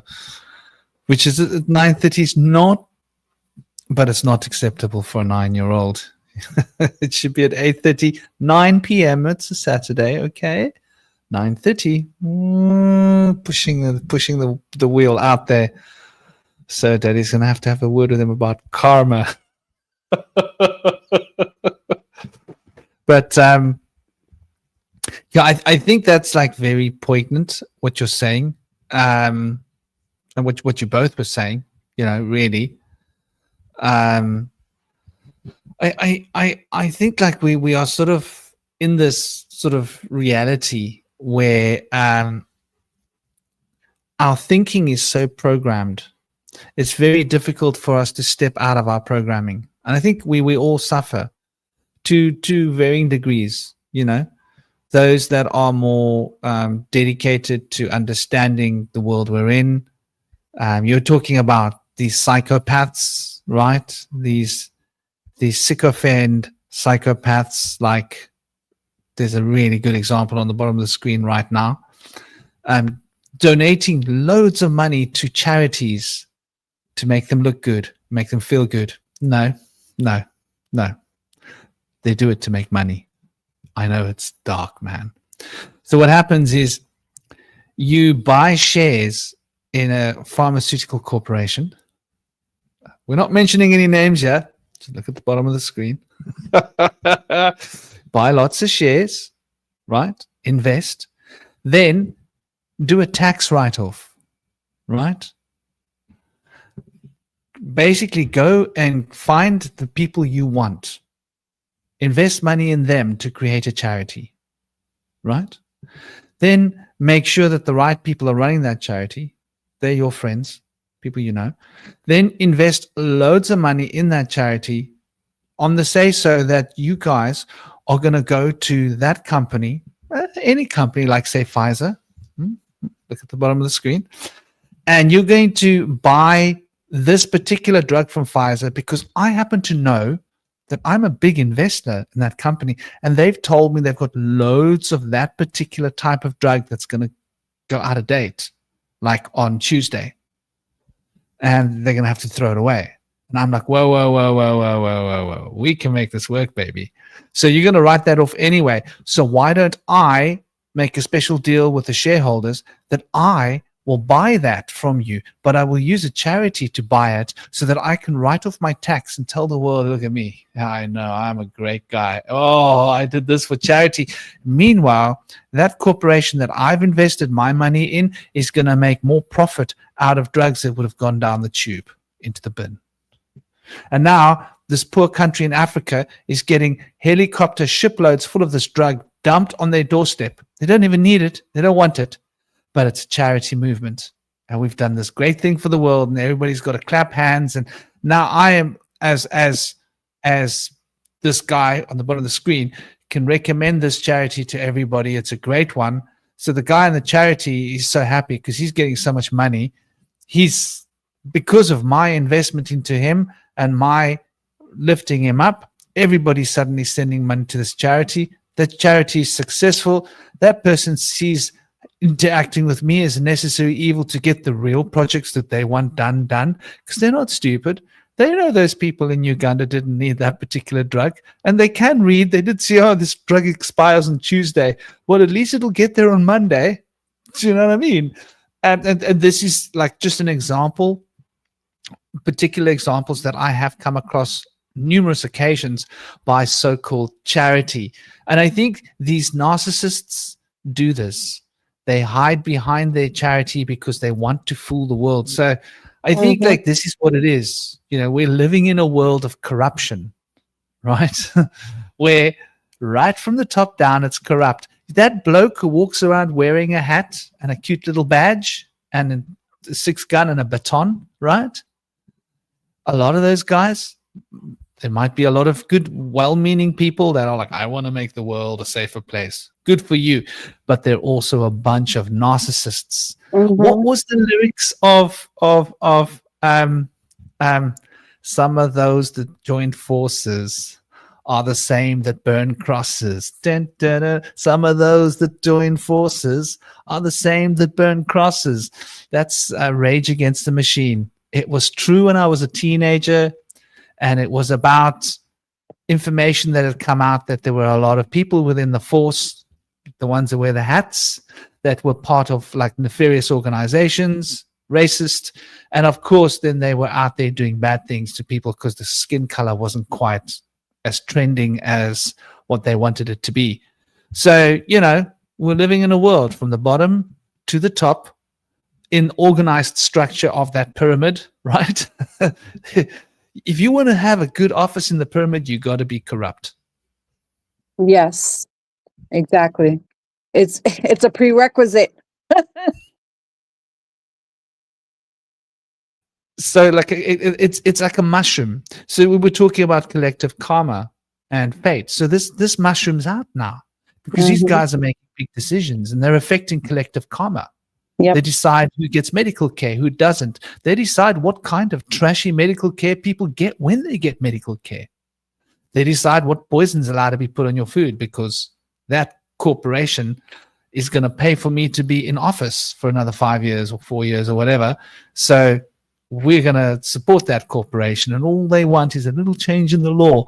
Oh, all we want is to be able to put a new chemical on the food. Please, please, we can make money and can make the world a better place. So, there we go. They get a couple of like scientists that are corrupt because they want to be in the pyramid, and they do some corrupt research, and they show that like this is the right way to grow food. We've got the documents. There we go. Now there we have our food being poisoned, and then they do the same for our water, and then they lobby because the way we're teaching our children just isn't right. Like we could be getting into those kids' heads and causing more mashup than what we are. So they change the education system, and it's not always positive. And everything from medical to political to financial to town planning, right? Town planning in itself, like tell me there hasn't been a racist agenda. You just go around to the big cities and take a look who lives where. Somebody thought that out, right? It was in the pyramid. They got a good job. They got a good career. Some of those that joined forces are the same that burn crosses. And in one of the lines, and this is what I love. Who's the band that sings that track? To be yourself is all that you can be. To be yourself is all that you can be. You got me Flaming there. Lips? Eh? Flaming Lips? Or Radiohead? No. Be yourself is all that you could be. I think it's Audio Slave. It's Chris Cornell. Yes. Huh. Yes. Yeah. Chris Cornell, Audio Slave. Oh, yeah, Now, you're right. Audio Slave covered that Rage Against the Machine track, and I love they did this cover. It was at one of those fake Live Aid, let's do like charity for the world concerts. But he covered the Rage Against the Machine like, F you, I won't do what you told me, And that track that I was singing earlier, some of those that joined forces are the same that burn crosses. At one point in the track, he switched the lyrics. Some of those that hold office are the same that burn crosses. So we're being, it's right from the top down to the bottom. And so I've always had a lot of respect for Chris Cornell and the crew. I love the way they slipped those lyrics in there because I don't remember those lyrics being a part of the track. And I used to listen to Rage Against the Machine when I was a kid. I did love Rage Against the Machine. I think that rage that the young Gen Z is experiencing is a necessary rage. I had it as a kid. The thing is, though, my rage was directed at that pyramid. when I was 9 or 10. No, I was about 10. When I was 10, I trashed my school because I saw that as the first step of the pyramid in front of me. It was like the school, they're brainwashing us. Let's get rid of the school. Let's trash it. Got into a lot of karmic consequences, trouble. Apparently, you can't trash your school and get away with it. Then when I got older, I realized, okay, it's the government. When I got more sort of clued up, I realized it's the banksters, right? But now, I mean, I realize it's just everybody. That's anybody. So it's Hollywood, right? It's the news. It's the media. It's the government. It's the banks. It's cryptocurrency. I feel the same about cryptocurrency, and this is not a popular perspective to have, but my friend tried to get me to buy into cryptocurrency before Bitcoin was even a thing, right? So I would have been able to buy cryptocurrency. £1,000 would have brought me thousands of Bitcoins, right? £1,000 is a bit more than $1,000. And I knew this was going to mushroom out to be big. And I had £1,000 laying around. At that time, it was $1,500. And I think that would have given me about at least close to 10,000 Bitcoins, which by today's standard would have been, 10,000 times, 2.5K, whatever. Like, I would have had a couple of $1 million if I had bought the Bitcoins with that small amount of money that I had. But I chose not to because I could see the future. And I was telling all my activist friends, I was like, this is a sham. All they want is they want cashless society. They want to give us this feeling of hiding behind crypto, that it's safe and it's like can't be tracked, but it's really an excuse to make us become digital. They want every aspect of our lives on that screen. They want our money. They want our IDs. They want us working through the screens. They want every aspect of us in that digital world, because that way they can control us. While there's cash in society, they will never be able to control us, because cash is freedom. And this digital currency might at the moment be freedom, but wait until those digital IDs come in. Wait until they change the laws that bind ISP, that controls the internet that leaves your computer. That ISP, when they have got a mandate by the governments to control ISP connections and only trusted connections be allowed, that'll be the end of things like Pirate Chain, right? This is the reality. Nobody can see it coming. Everybody's like, oh, Pirate Chain. And they're like praying at the shrine of Pirate Chain. It's going to change the world. Oh, yeah, it's going to change the world. Wait until they get rid of all of our cash. Once they've consolidated, then they will change the laws. They're not stupid. They're not going to let us see them coming. They're hiding. They want us all in. They want us all invested in when they snap close the proverbial lock of the cage that we're in. So I personally, I see everything through these eyes, and it might not be, such a pretty thing to look at, but we've got to keep an open heart and a positive attitude towards these things, because then we can recognize and realize, well, look at what happened when there were these floods in America. Did the government help? Did the authorities help? No, it was the people that helped. The people got together and they helped. What does it say about humanity? We still got it going on, and it was so beautiful. I don't know. What was it like close to where you are? I mean, the floods weren't that close to you, but it was basically the American people that helped the American people, wasn't it, Mooney? The government didn't do much. For what situation? What There were flood? these floods about in the beginning of the year, wasn't it? Oh, you're talking about the Massive floods. those torrential rains that happened Yeah, in North yeah. Carolina, South Carolina. Yeah, and people had no food. They had no running water. They had nothing, and the government was just like, "Oh, well, we're going to wash our hands. We're going to step back." And it was the people that said, "Listen, let's get donkeys. Let's get food to those people. We got canoes. Let's get them food." Right? What did the government do? Yes, in so many situations that does happen. Like, for example, I mean, I could definitely tell you as a fact, for Hurricane Maria, you did have many people wanting to bring things over by boat and ship, and listen, they were stopped by government, whether it was the police, whether it was the Coast Guard. People were prevented from bringing in supplies, so it's kind of, we're always faced with that backlash,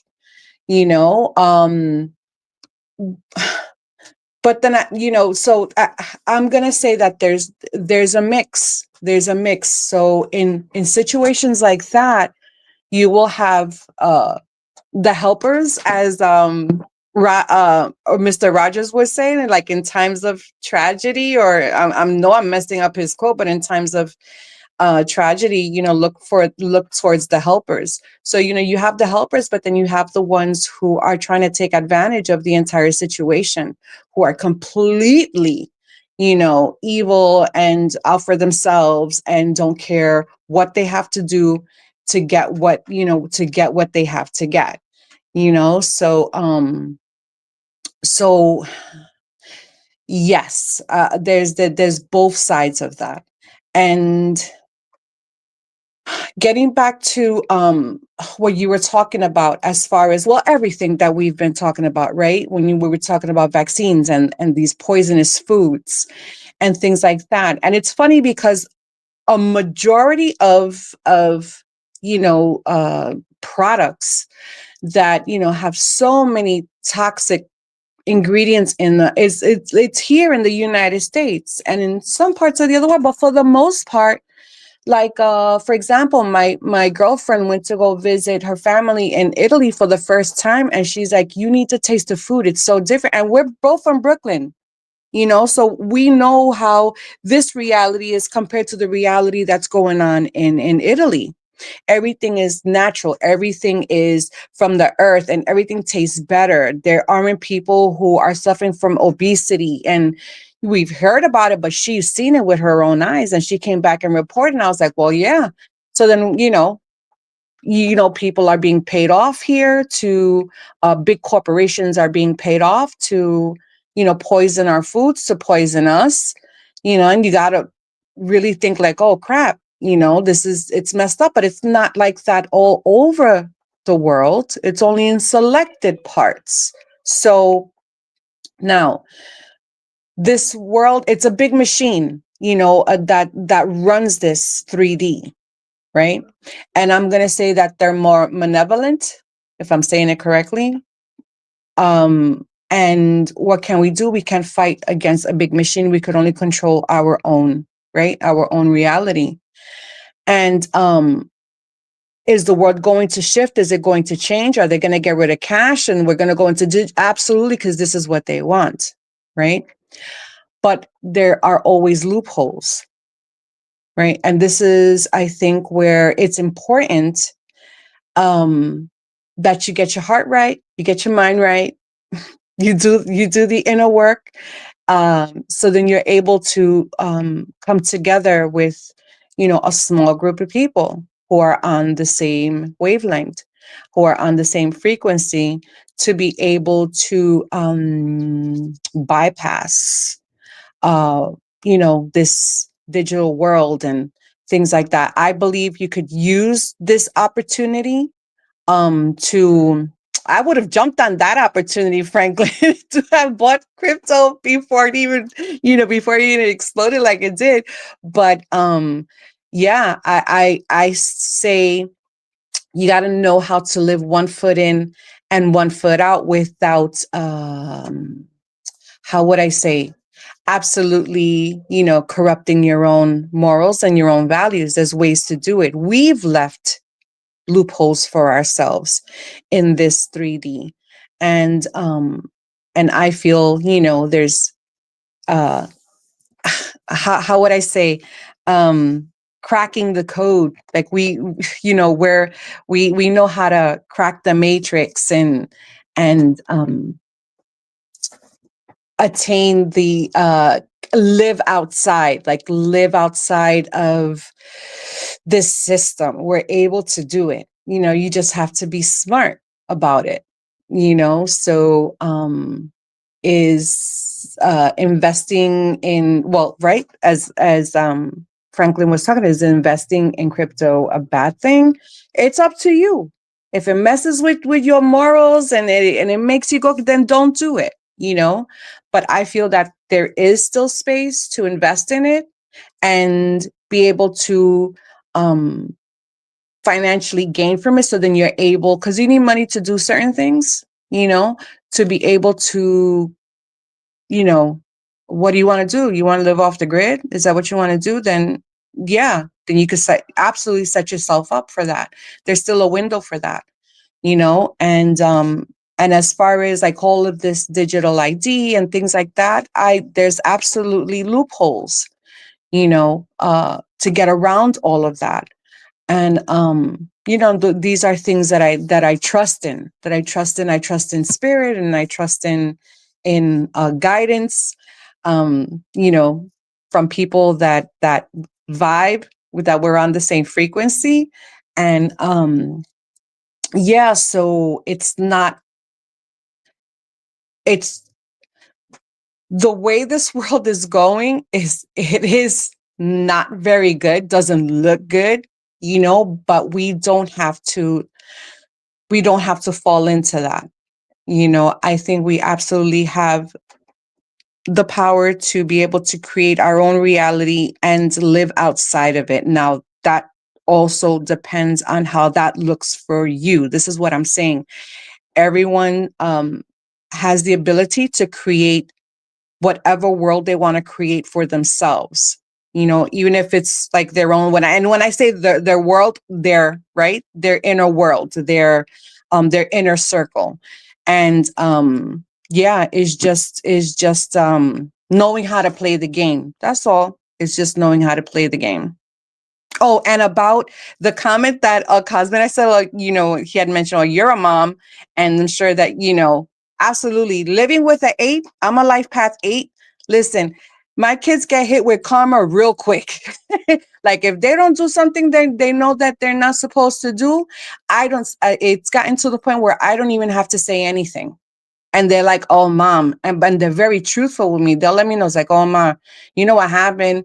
Like this happened. And then, you know, but I paid for it real quick because look at what happened. I was like, okay. And those are all learning experiences, you know. So that's also trusting in spirit that, you know, that if, right, you have children, a small family, and it's very difficult to raise them in this type of world where it's made to challenge us at every turn, you know, to come against us at every turn.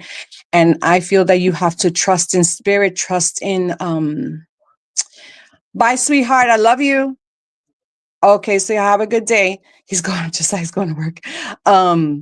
To trust in spirit, and in my case, to trust even in my ancestors to guide my children, you know, because I can't be there all the time for them, you know, trust in the things that I've instilled into them.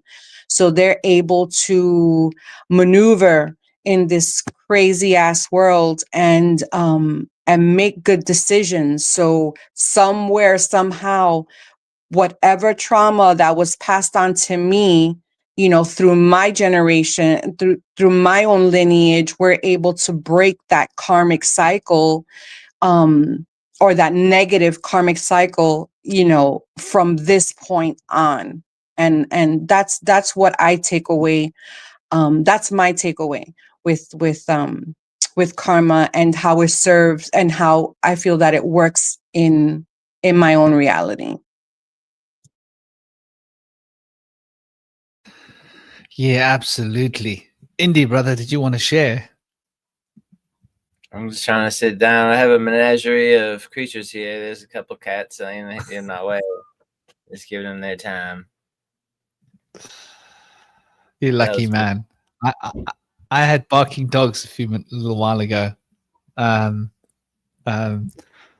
had to calm her down because the little one was outside in the garden running around barking. These ones were here barking, and it's barks too. But yeah, I totally agree. You know, like we can create the reality and we can facilitate. I think the key is in whatever way you can steer away from transhumanism. In whatever way you can.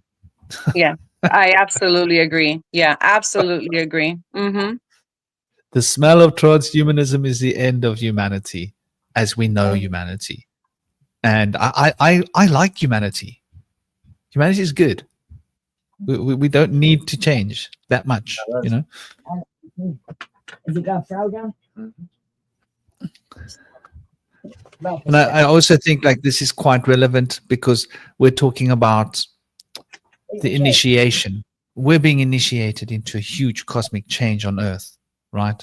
We're having personal initiations based upon the way that fate drives our karmic reality, forcing us to overcome our boundaries, forcing us to grow, forcing us to transform, to adapt. And now we're looking at a global or world initiation. I'm not quite sure how I feel about the word global. But anyway, a world initiation where we are all being sort of pushed towards making a choice, right? Will we go this way or will we go that way? And I think it is a fairly simple choice. We will go in transhumanist direction or we won't. And it's up to us to navigate and figure out what we need to do for ourselves and how we can find our own sort of sense of belonging. And also, you know, that thing you mentioned about Italy, I want to comment on that. I got good friend Daniele, Italian chef, a very good friend of mine, and he was just saying, Franklin, you must come to Italy. You must see where I live. The food is so good. You will not find a tomato like this anywhere else in the world. We have the real thing in Italy. And you know why? Is we have a community. And so basically what it is it's the community is still active there. You go to those little communities, everybody knows everybody. When Roberto, I want to put this newer chemical on my field. There's a communities. No, Roberto. We do not do this in this place. This is a special place. We have the children here. You cannot put your chemicals on your farm.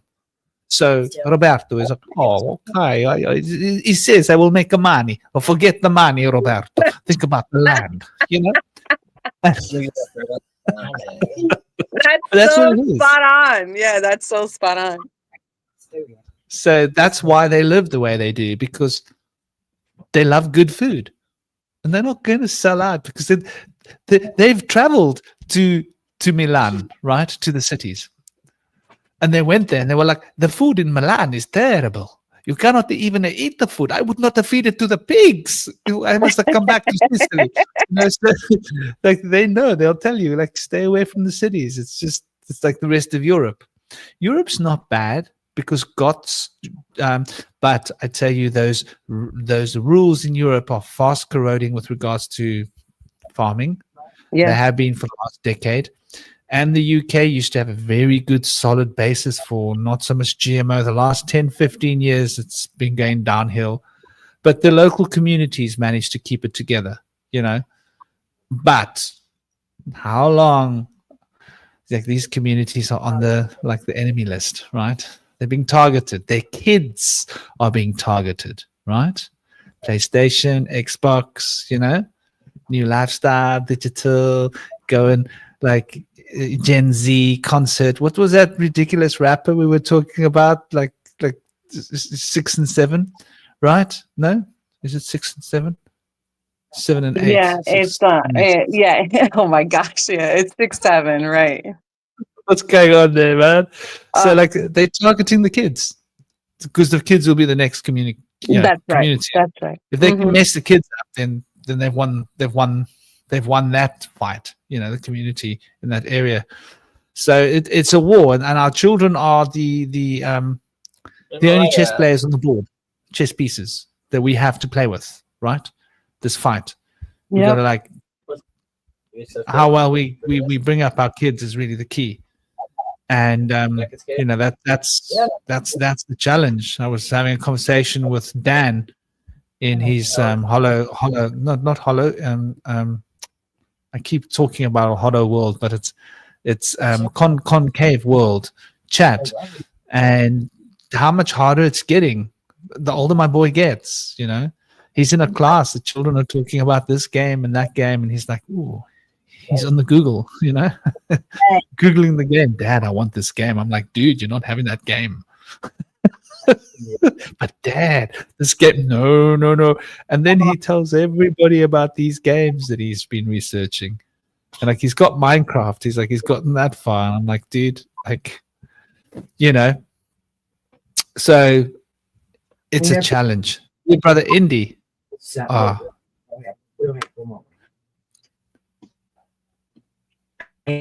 Started damn sure. I would, and they'd have my plate.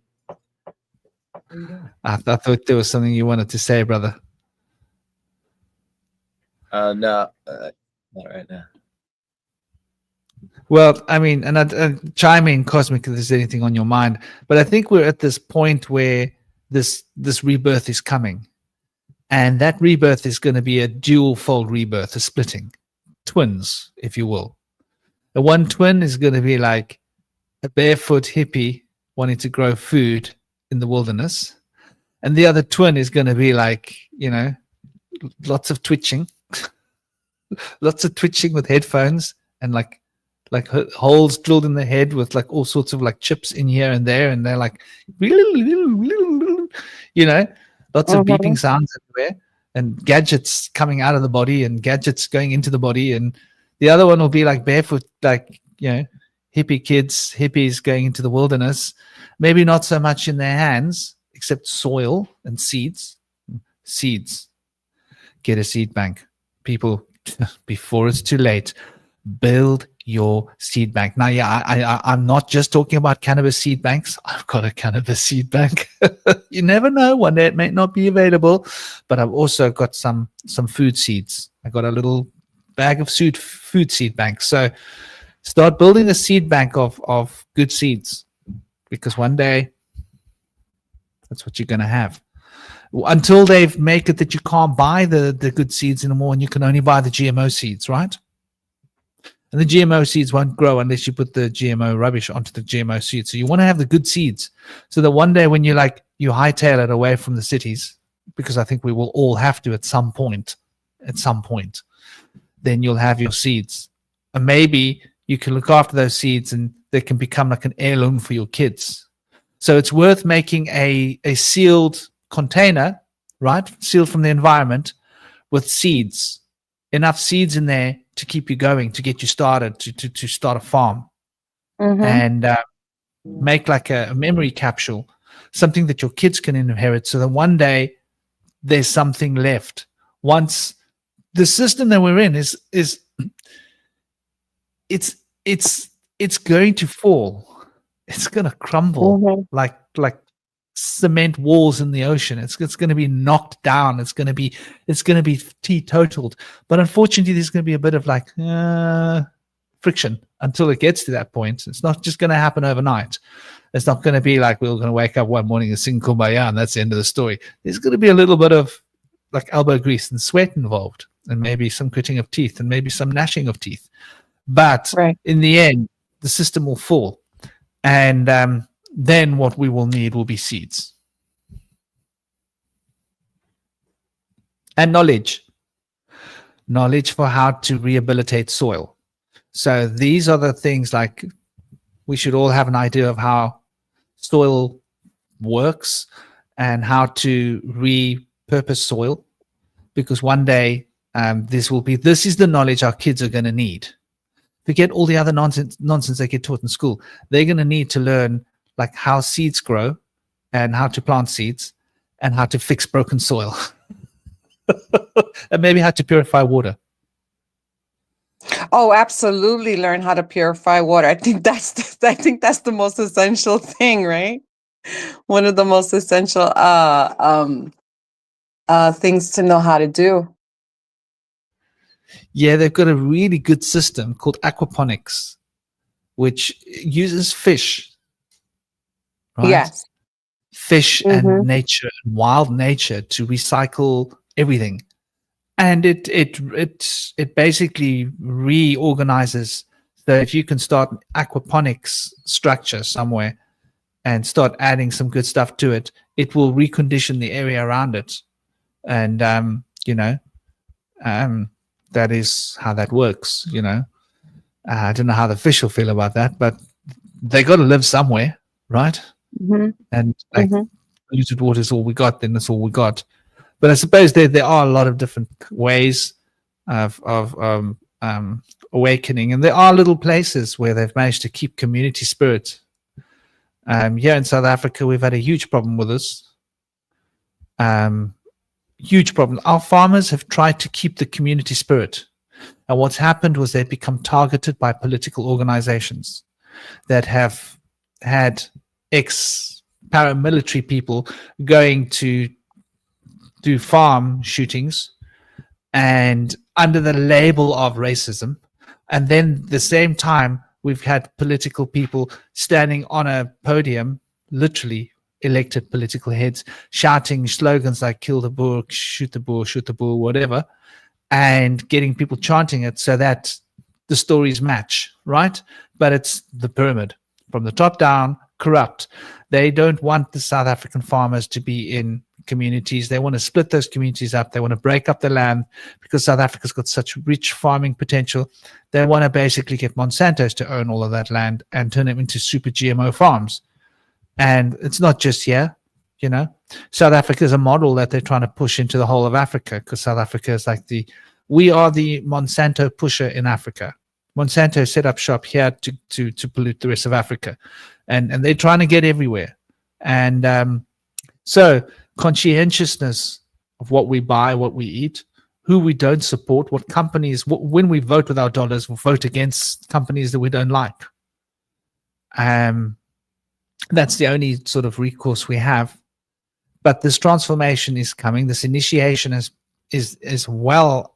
begun, and you know, we are heading towards this rebirth, and the rebirth will take many forms. And I think, like, you know, the very nature of reality is also being changed, because our minds are being changed, and so we need to be aware that the real war is the war for our thoughts, and the war for our children's thoughts. Absolutely. Yeah, well said. It's definitely something that's been coming for a long time, and it's been prophesied. And this is like a time very soon that it's going to be coming. I know that there's been mention of harmonic convergence and a shifting from third to fifth dimension, entering the light body, a higher stage, the bifurcation of the third and fifth dimensions to two separate realms. It's all very interesting stuff, and people can really feel that there's, like Franklin mentioned earlier, personal experiences of ascension and going through challenges where we feel like every step that we make for personal transformation and self-mastery is a step for the collective. And also, as mentioned earlier, that like we learn through consequence, and I think we're experiencing as a collective the consequence of our failed mechanized industrial economy that is kind of falling apart. The machine is got some loose gears and things is going haywire. So we know that as this happens, it's really like a stage of chrysalis for the caterpillar to go into a cocoon and transform into the butterfly. But through that stage, things are going to have to break down first as they transform to something new. And already people are building new systems and stuff. And it's a beautiful thing. But we can see like the automotive industry right now is shifting from gasoline to hydrogen. And already in South America, they have like hydrogen powered tractors and stuff. So they're trying to shift with the times, but it's really going so backwards. And I watched in a movie recently where they mentioned that the gasoline powered vehicle is it's that excuse to science, is a slap in the face or something. It really is. We have had so many more advancements in technology, but not to say that the electric car that we have is much better. But they've had like water power and radiant powered electricity from the atmosphere and all these different things that have been taken away from us that were available, but not profitable. So you have to consider these things when this transformation happens. If there's going to be a shifting of things and the power systems are going to come into new hands, you need to think back to our great leaps in technology that were swept under the rug that we can now bring forth. It's like a freedom that we can have. Whereas a lot of people see this other time as like an end of times and an apocalypse, but it's like also a new beginning. So you have to consider that. Like in a way, the medieval times was kind of like a time of like this, where it was a fall away from the empire that controlled for so long, the Roman Empire. And then medieval times were also seen as like the first Renaissance. And then later on, there's the Renaissance period that we know. And that kind of came forth after a blossoming from the medieval times that changed our values from pillage and build roads to pillage and conquer again to the codes of chivalry and values that we have today. So we'll see possibly a great shift into beautiful horizons as we rise towards the golden age. I think we're just in the beginning throes. But we're going through the birth pains of a beautiful birth- thing. Yeah. I was just gonna say that birth pains. Yeah. Beautiful shit that we're going through. And there's the people that really see the magic happening are like in the analogy of the butterfly and the caterpillar, considered to be the imaginal cells that are leading in the cocoon to build a new system, seeing the vision of the wings that are now being built that are going to lift us up from the torment and the detriment that we went through in the previous age, you know, but we learned from these lessons, and as if we don't learn, we're bound to repeat them. So hopefully we've learned our lessons and can adapt through the challenges, but it will be a hard shift after the chaos ensues.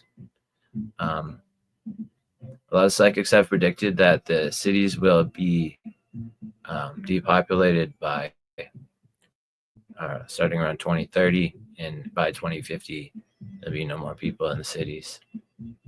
People have returned back to the land after some kind of cataclysms ensue.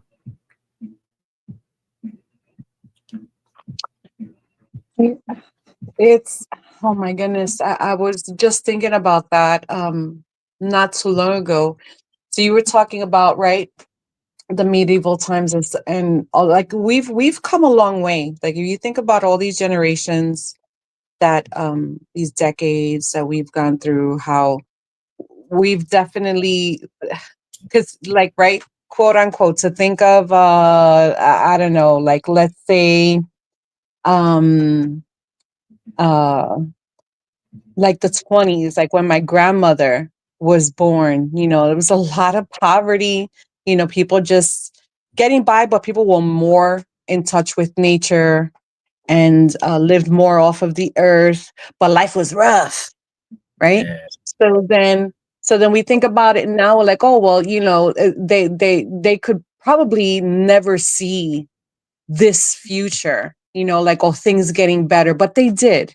But then there's always like this anti-spirit that always tries to make things worse, right? I feel that honestly, I had said to myself, if it wasn't for the light workers, like people like yourself, Franklin, me, you know, people in the chat, where we really help to lift the vibration. At least that's what we strive to do, right? Because first we work on it within ourselves, and then it's projected without, right? We raise the vibration, and I think that's the loop that I'm talking about. That is the loophole that we create for ourselves. So when the world becomes very anti-human, very anti, you know, just anti-human, you know, it try to knock us down and take away freedoms from us and things like that. I feel it's because of the light workers, the very few that are in this world, because there's not many, very few in this world, that lift up the vibration, make a shift, prevent us from prevent the right, this 3D, the machine from totally annihilating us, and then we always like shift the vibration, you know, and then things end up being like, oh, like we plateau, like we like, okay, we get to a really good space until the next freaking challenge. Is it making sense what I'm saying? Yeah, people got to bring the light into the darkness and you know, pioneer a new way. Like Socrates says, better to build a new system than fight the old one. Right. Totally. And you mentioned the 20s and the 30s. And I think this has been, okay, so like what they have done is they've like corroded our history, corroded our science, corroded our language, corroded our knowledge, corroded our ability to grow food and live, forced us to become over specialized so that we don't know anything but like, what do you do? I write code. Okay, cool. I don't know how to boil an egg. You know what I mean? Like well, what do you do? Well, this is what I do. Oh, I buy my food from the man on the road. He makes my food. I don't know how to cook, but he knows how to cook. The guy who cooks, do you know how to grow the food? No, I don't know how to grow the food. Do you know how to do anything else? No, I just make the food. You know, and so we've become so like tunneled. And I think this isn't natural. I think this had to be orchestrated. And it had to be orchestrated by growing and shrinking the economy. So this is something for us to bear in mind. This has happened before. What we're going into now isn't new. The economic crisis that we're approaching, this has happened before. They called it the Depression, and before then they called it this and they called it that. And you know, in Ireland they call it potato famine. They call it, but all of these things have been orchestrated so that humanity gets desperate. Right. And when people are desperate, then they are like easier to control. So they give you everything. They make you lazy, right? Because you got everything. Then they make you desperate. So you go from having like a full belly to having an empty belly, and you don't know how to cope. This is the plan. And then they can change you and mold you and shape you and go, well, we can make it easier for you if you just get this like thing jammed into your brain. What is that? It helps you think better. You know? So this is like where we're going to make decisions in the future. And I think like, you know, they're going to want people to have these gadgets installed so that they can work, because everything's going to be AI, everything's going to be robotic. So if you want to work, you have to interact with AIs and robots, and they won't have keyboards anymore because they'll have a direct, like, no, don't worry, we'll just put it straight in your brain. Oh, right. And you communicate directly with them. Well, you can't work if you don't have anything in your brain because we don't have keyboards anymore. Oh, right. So how do you talk to AI? Well, that thing in the brain. That's it. Like, you want a job? Then you want a job. So this is how I think they're going to force it. But like you say, Mooney, there will be a way. There are other choices. There are like ways to get through it. I was watching this guy in India take a little piece of flat wood, right? And he shaped it and he made a comb out of it. And it was a really good comb. I was like, dang, I would love a wooden comb like that. I mean, I wouldn't because I got dreadlocks. But anyway, like if I was a guy who liked a comb, that's a comb I would like. It's the kind of comb I'd like to get for my son, for example. And so like learning skills, right? Learning skills is the key, I think. And they don't want us to learn skills. Isn't that funny? They want us to get qualified. And people are gonna, you know, there's going to be a percentage that are just going to go with the flow. They're gonna take that, you know, link, that, you know, that Neuralink, because they think, oh, it's evolving with the times and things like that. You know, there is going to be society, they're going to fall under that, you know. So it's either we find a way, right, to be able to live in that type of world, but according to our own, right, according to our own rules and the way we want to live, or we just might have to do what other tribes that don't even exist anymore on this earth, what we're going to have to transcend just like them. And I think that's, I mean, because I'm sure you guys heard of that analogy that there's tribes in this that don't exist anymore because they've found the way out. They found the way out and they transcended into a different dimension. And you know, either we do that or we find a way around it. It's one or the other.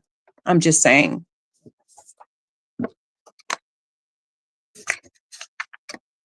We're definitely with our backs up against the wall.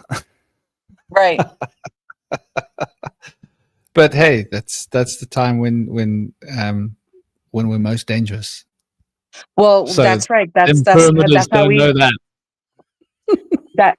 That's how we become, you know, just like just like in the X-Men, where they've been exposed under very heavy stress, where their powers were revealed.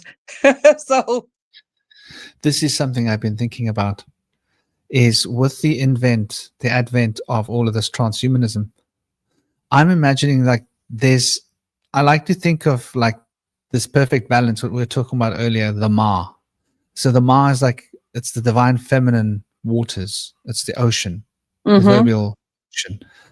And, the Ka is imprinting onto the Ma, moving through the Ma, moving the Ma, and then the Ma is moving back towards balance. And that's the karma. That's the coming back towards the shift of this feminine. Ma obviously is the root of the word Ma'at, and it's often the epithet for Ma'at means balance. So the divine feminine is all about balance, right? right. And so when we, or harmony is probably a better way of putting it, harmony, and whether the masculine is more about like patterns, like creating patterns. And some patterns are good. Some patterns can dance with harmony, some patterns are not harmonious. And it's like the paternity, and the maternity. The maternity wants to create a harmonious place for the baby. And the paternity wants to pattern the environment so that they can allow the mother to make a harmonious space for the baby. So these two work together, the balance between the paternity and the maternity. But looking at the nature of this reality and this dream time, and when more people become dehumanized, and I'm going to use that word rather than transhumanized, because I think transhumanized is a very nice euphemism. Let's call it what it is, dehumanized. The more people that become dehumanized, they will still be in bodies, right? So there's like this much consciousness, which is like of a divine plane, and it's spread out between everybody. And when more people go like down, the universe is structuring itself like a cone, right? Which is like a spiral version of a pyramid.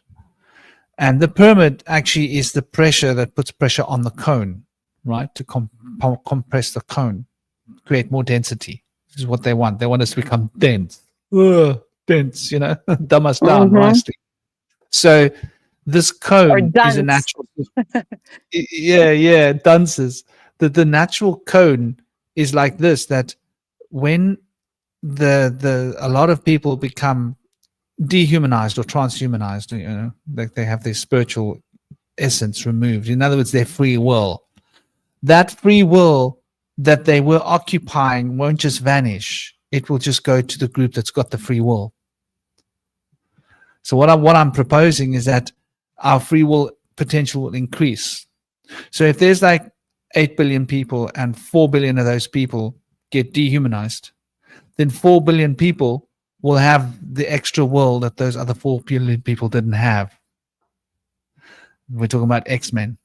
We're talking about consciousness, talking about spiritual power, the ability to evolve, the ability to change reality with our thoughts. I think that if they go far enough, if they put enough pressure on humanity, there will be superhumans evolving out of this. Yeah. Yeah. What will evolve will be a new superhuman race that will stand up. Absolutely. Put on the iron shirt and chase the devil out of earth. I think you're absolutely right. And I think that's what I would rather put my trust in that. I would much rather put my trust in that. So this is all part of some cosmic game to drive us towards a rebirth, to remember our spiritual greatness that we forgot in the golden age from distant times in the past. But we're being forced into that pressure, the pressure cooker, to push like the free thinking humans up on the top of that cone, and that's what happens. Like if you push the sides away, everything's going to be something. What's left is going to come up, and it's going to rise up high. And so let them bring it on. Exactly. Exactly. We're ready for you. Yep. Ready or not, right? We don't have a choice. Absolutely. Back against the wall. This is when we are most dangerous. This is a message to the pyramid, to the keepers of the pyramid, right? Like, we are the cone heads. Oh, that is so funny. We are the cone heads. You know, when you had said dense, I thought of dunce. And remember, like in the cartoons, you would see it a lot when they would take a student and put the dunce cone hat on them and sit them in the corner. And then you would see the word dunce on the cone. That's interesting. Yeah. And a cone is a pine cone. That's crazy. Christos, it's the pituitary pineal. Yeah, the glands are shaped like this. The pineal is very obvious to see. And Right. the pine cone, whenever I count a pine cone, I get to like 33. I'm counting. I'm getting to like. Have you ever tried like take a pine cone and count it? And like you get dizzy. You're tripping out. You like hold on. You literally got to strap yourself in. You got to get a seat belt. Strap yourself in so that you don't get spun out into some other galaxy, and really concentrate on trying to count all of these little petals. And you get to like 32, 33, and you lose your place. Or I do. And I'm like, are they 32 or are they 33? Or is that all? I can't quite. And I start again. And I'm like, okay, this one doesn't work. Let's try the next one. And you could be like with a bucket of pine cones. And I've like literally sat there with like piles of pine cones trying to figure this out. And yeah, so there's something very special about those pine cones. It's got to do with the scalability of size.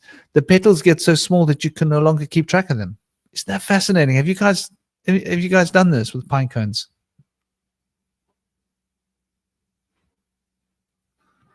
Well, I for am those of you out there, so sorry. I'm so sorry. I didn't hear the question. I got a phone call that came in. Can you ask again? no, I was just talking about how I used to often count. Well, I've done it as recent as like 2 years Oh, ago. yes. Pine cones, Yes. trying to That get to the bottom of it, yes. and I never get to the bottom of it.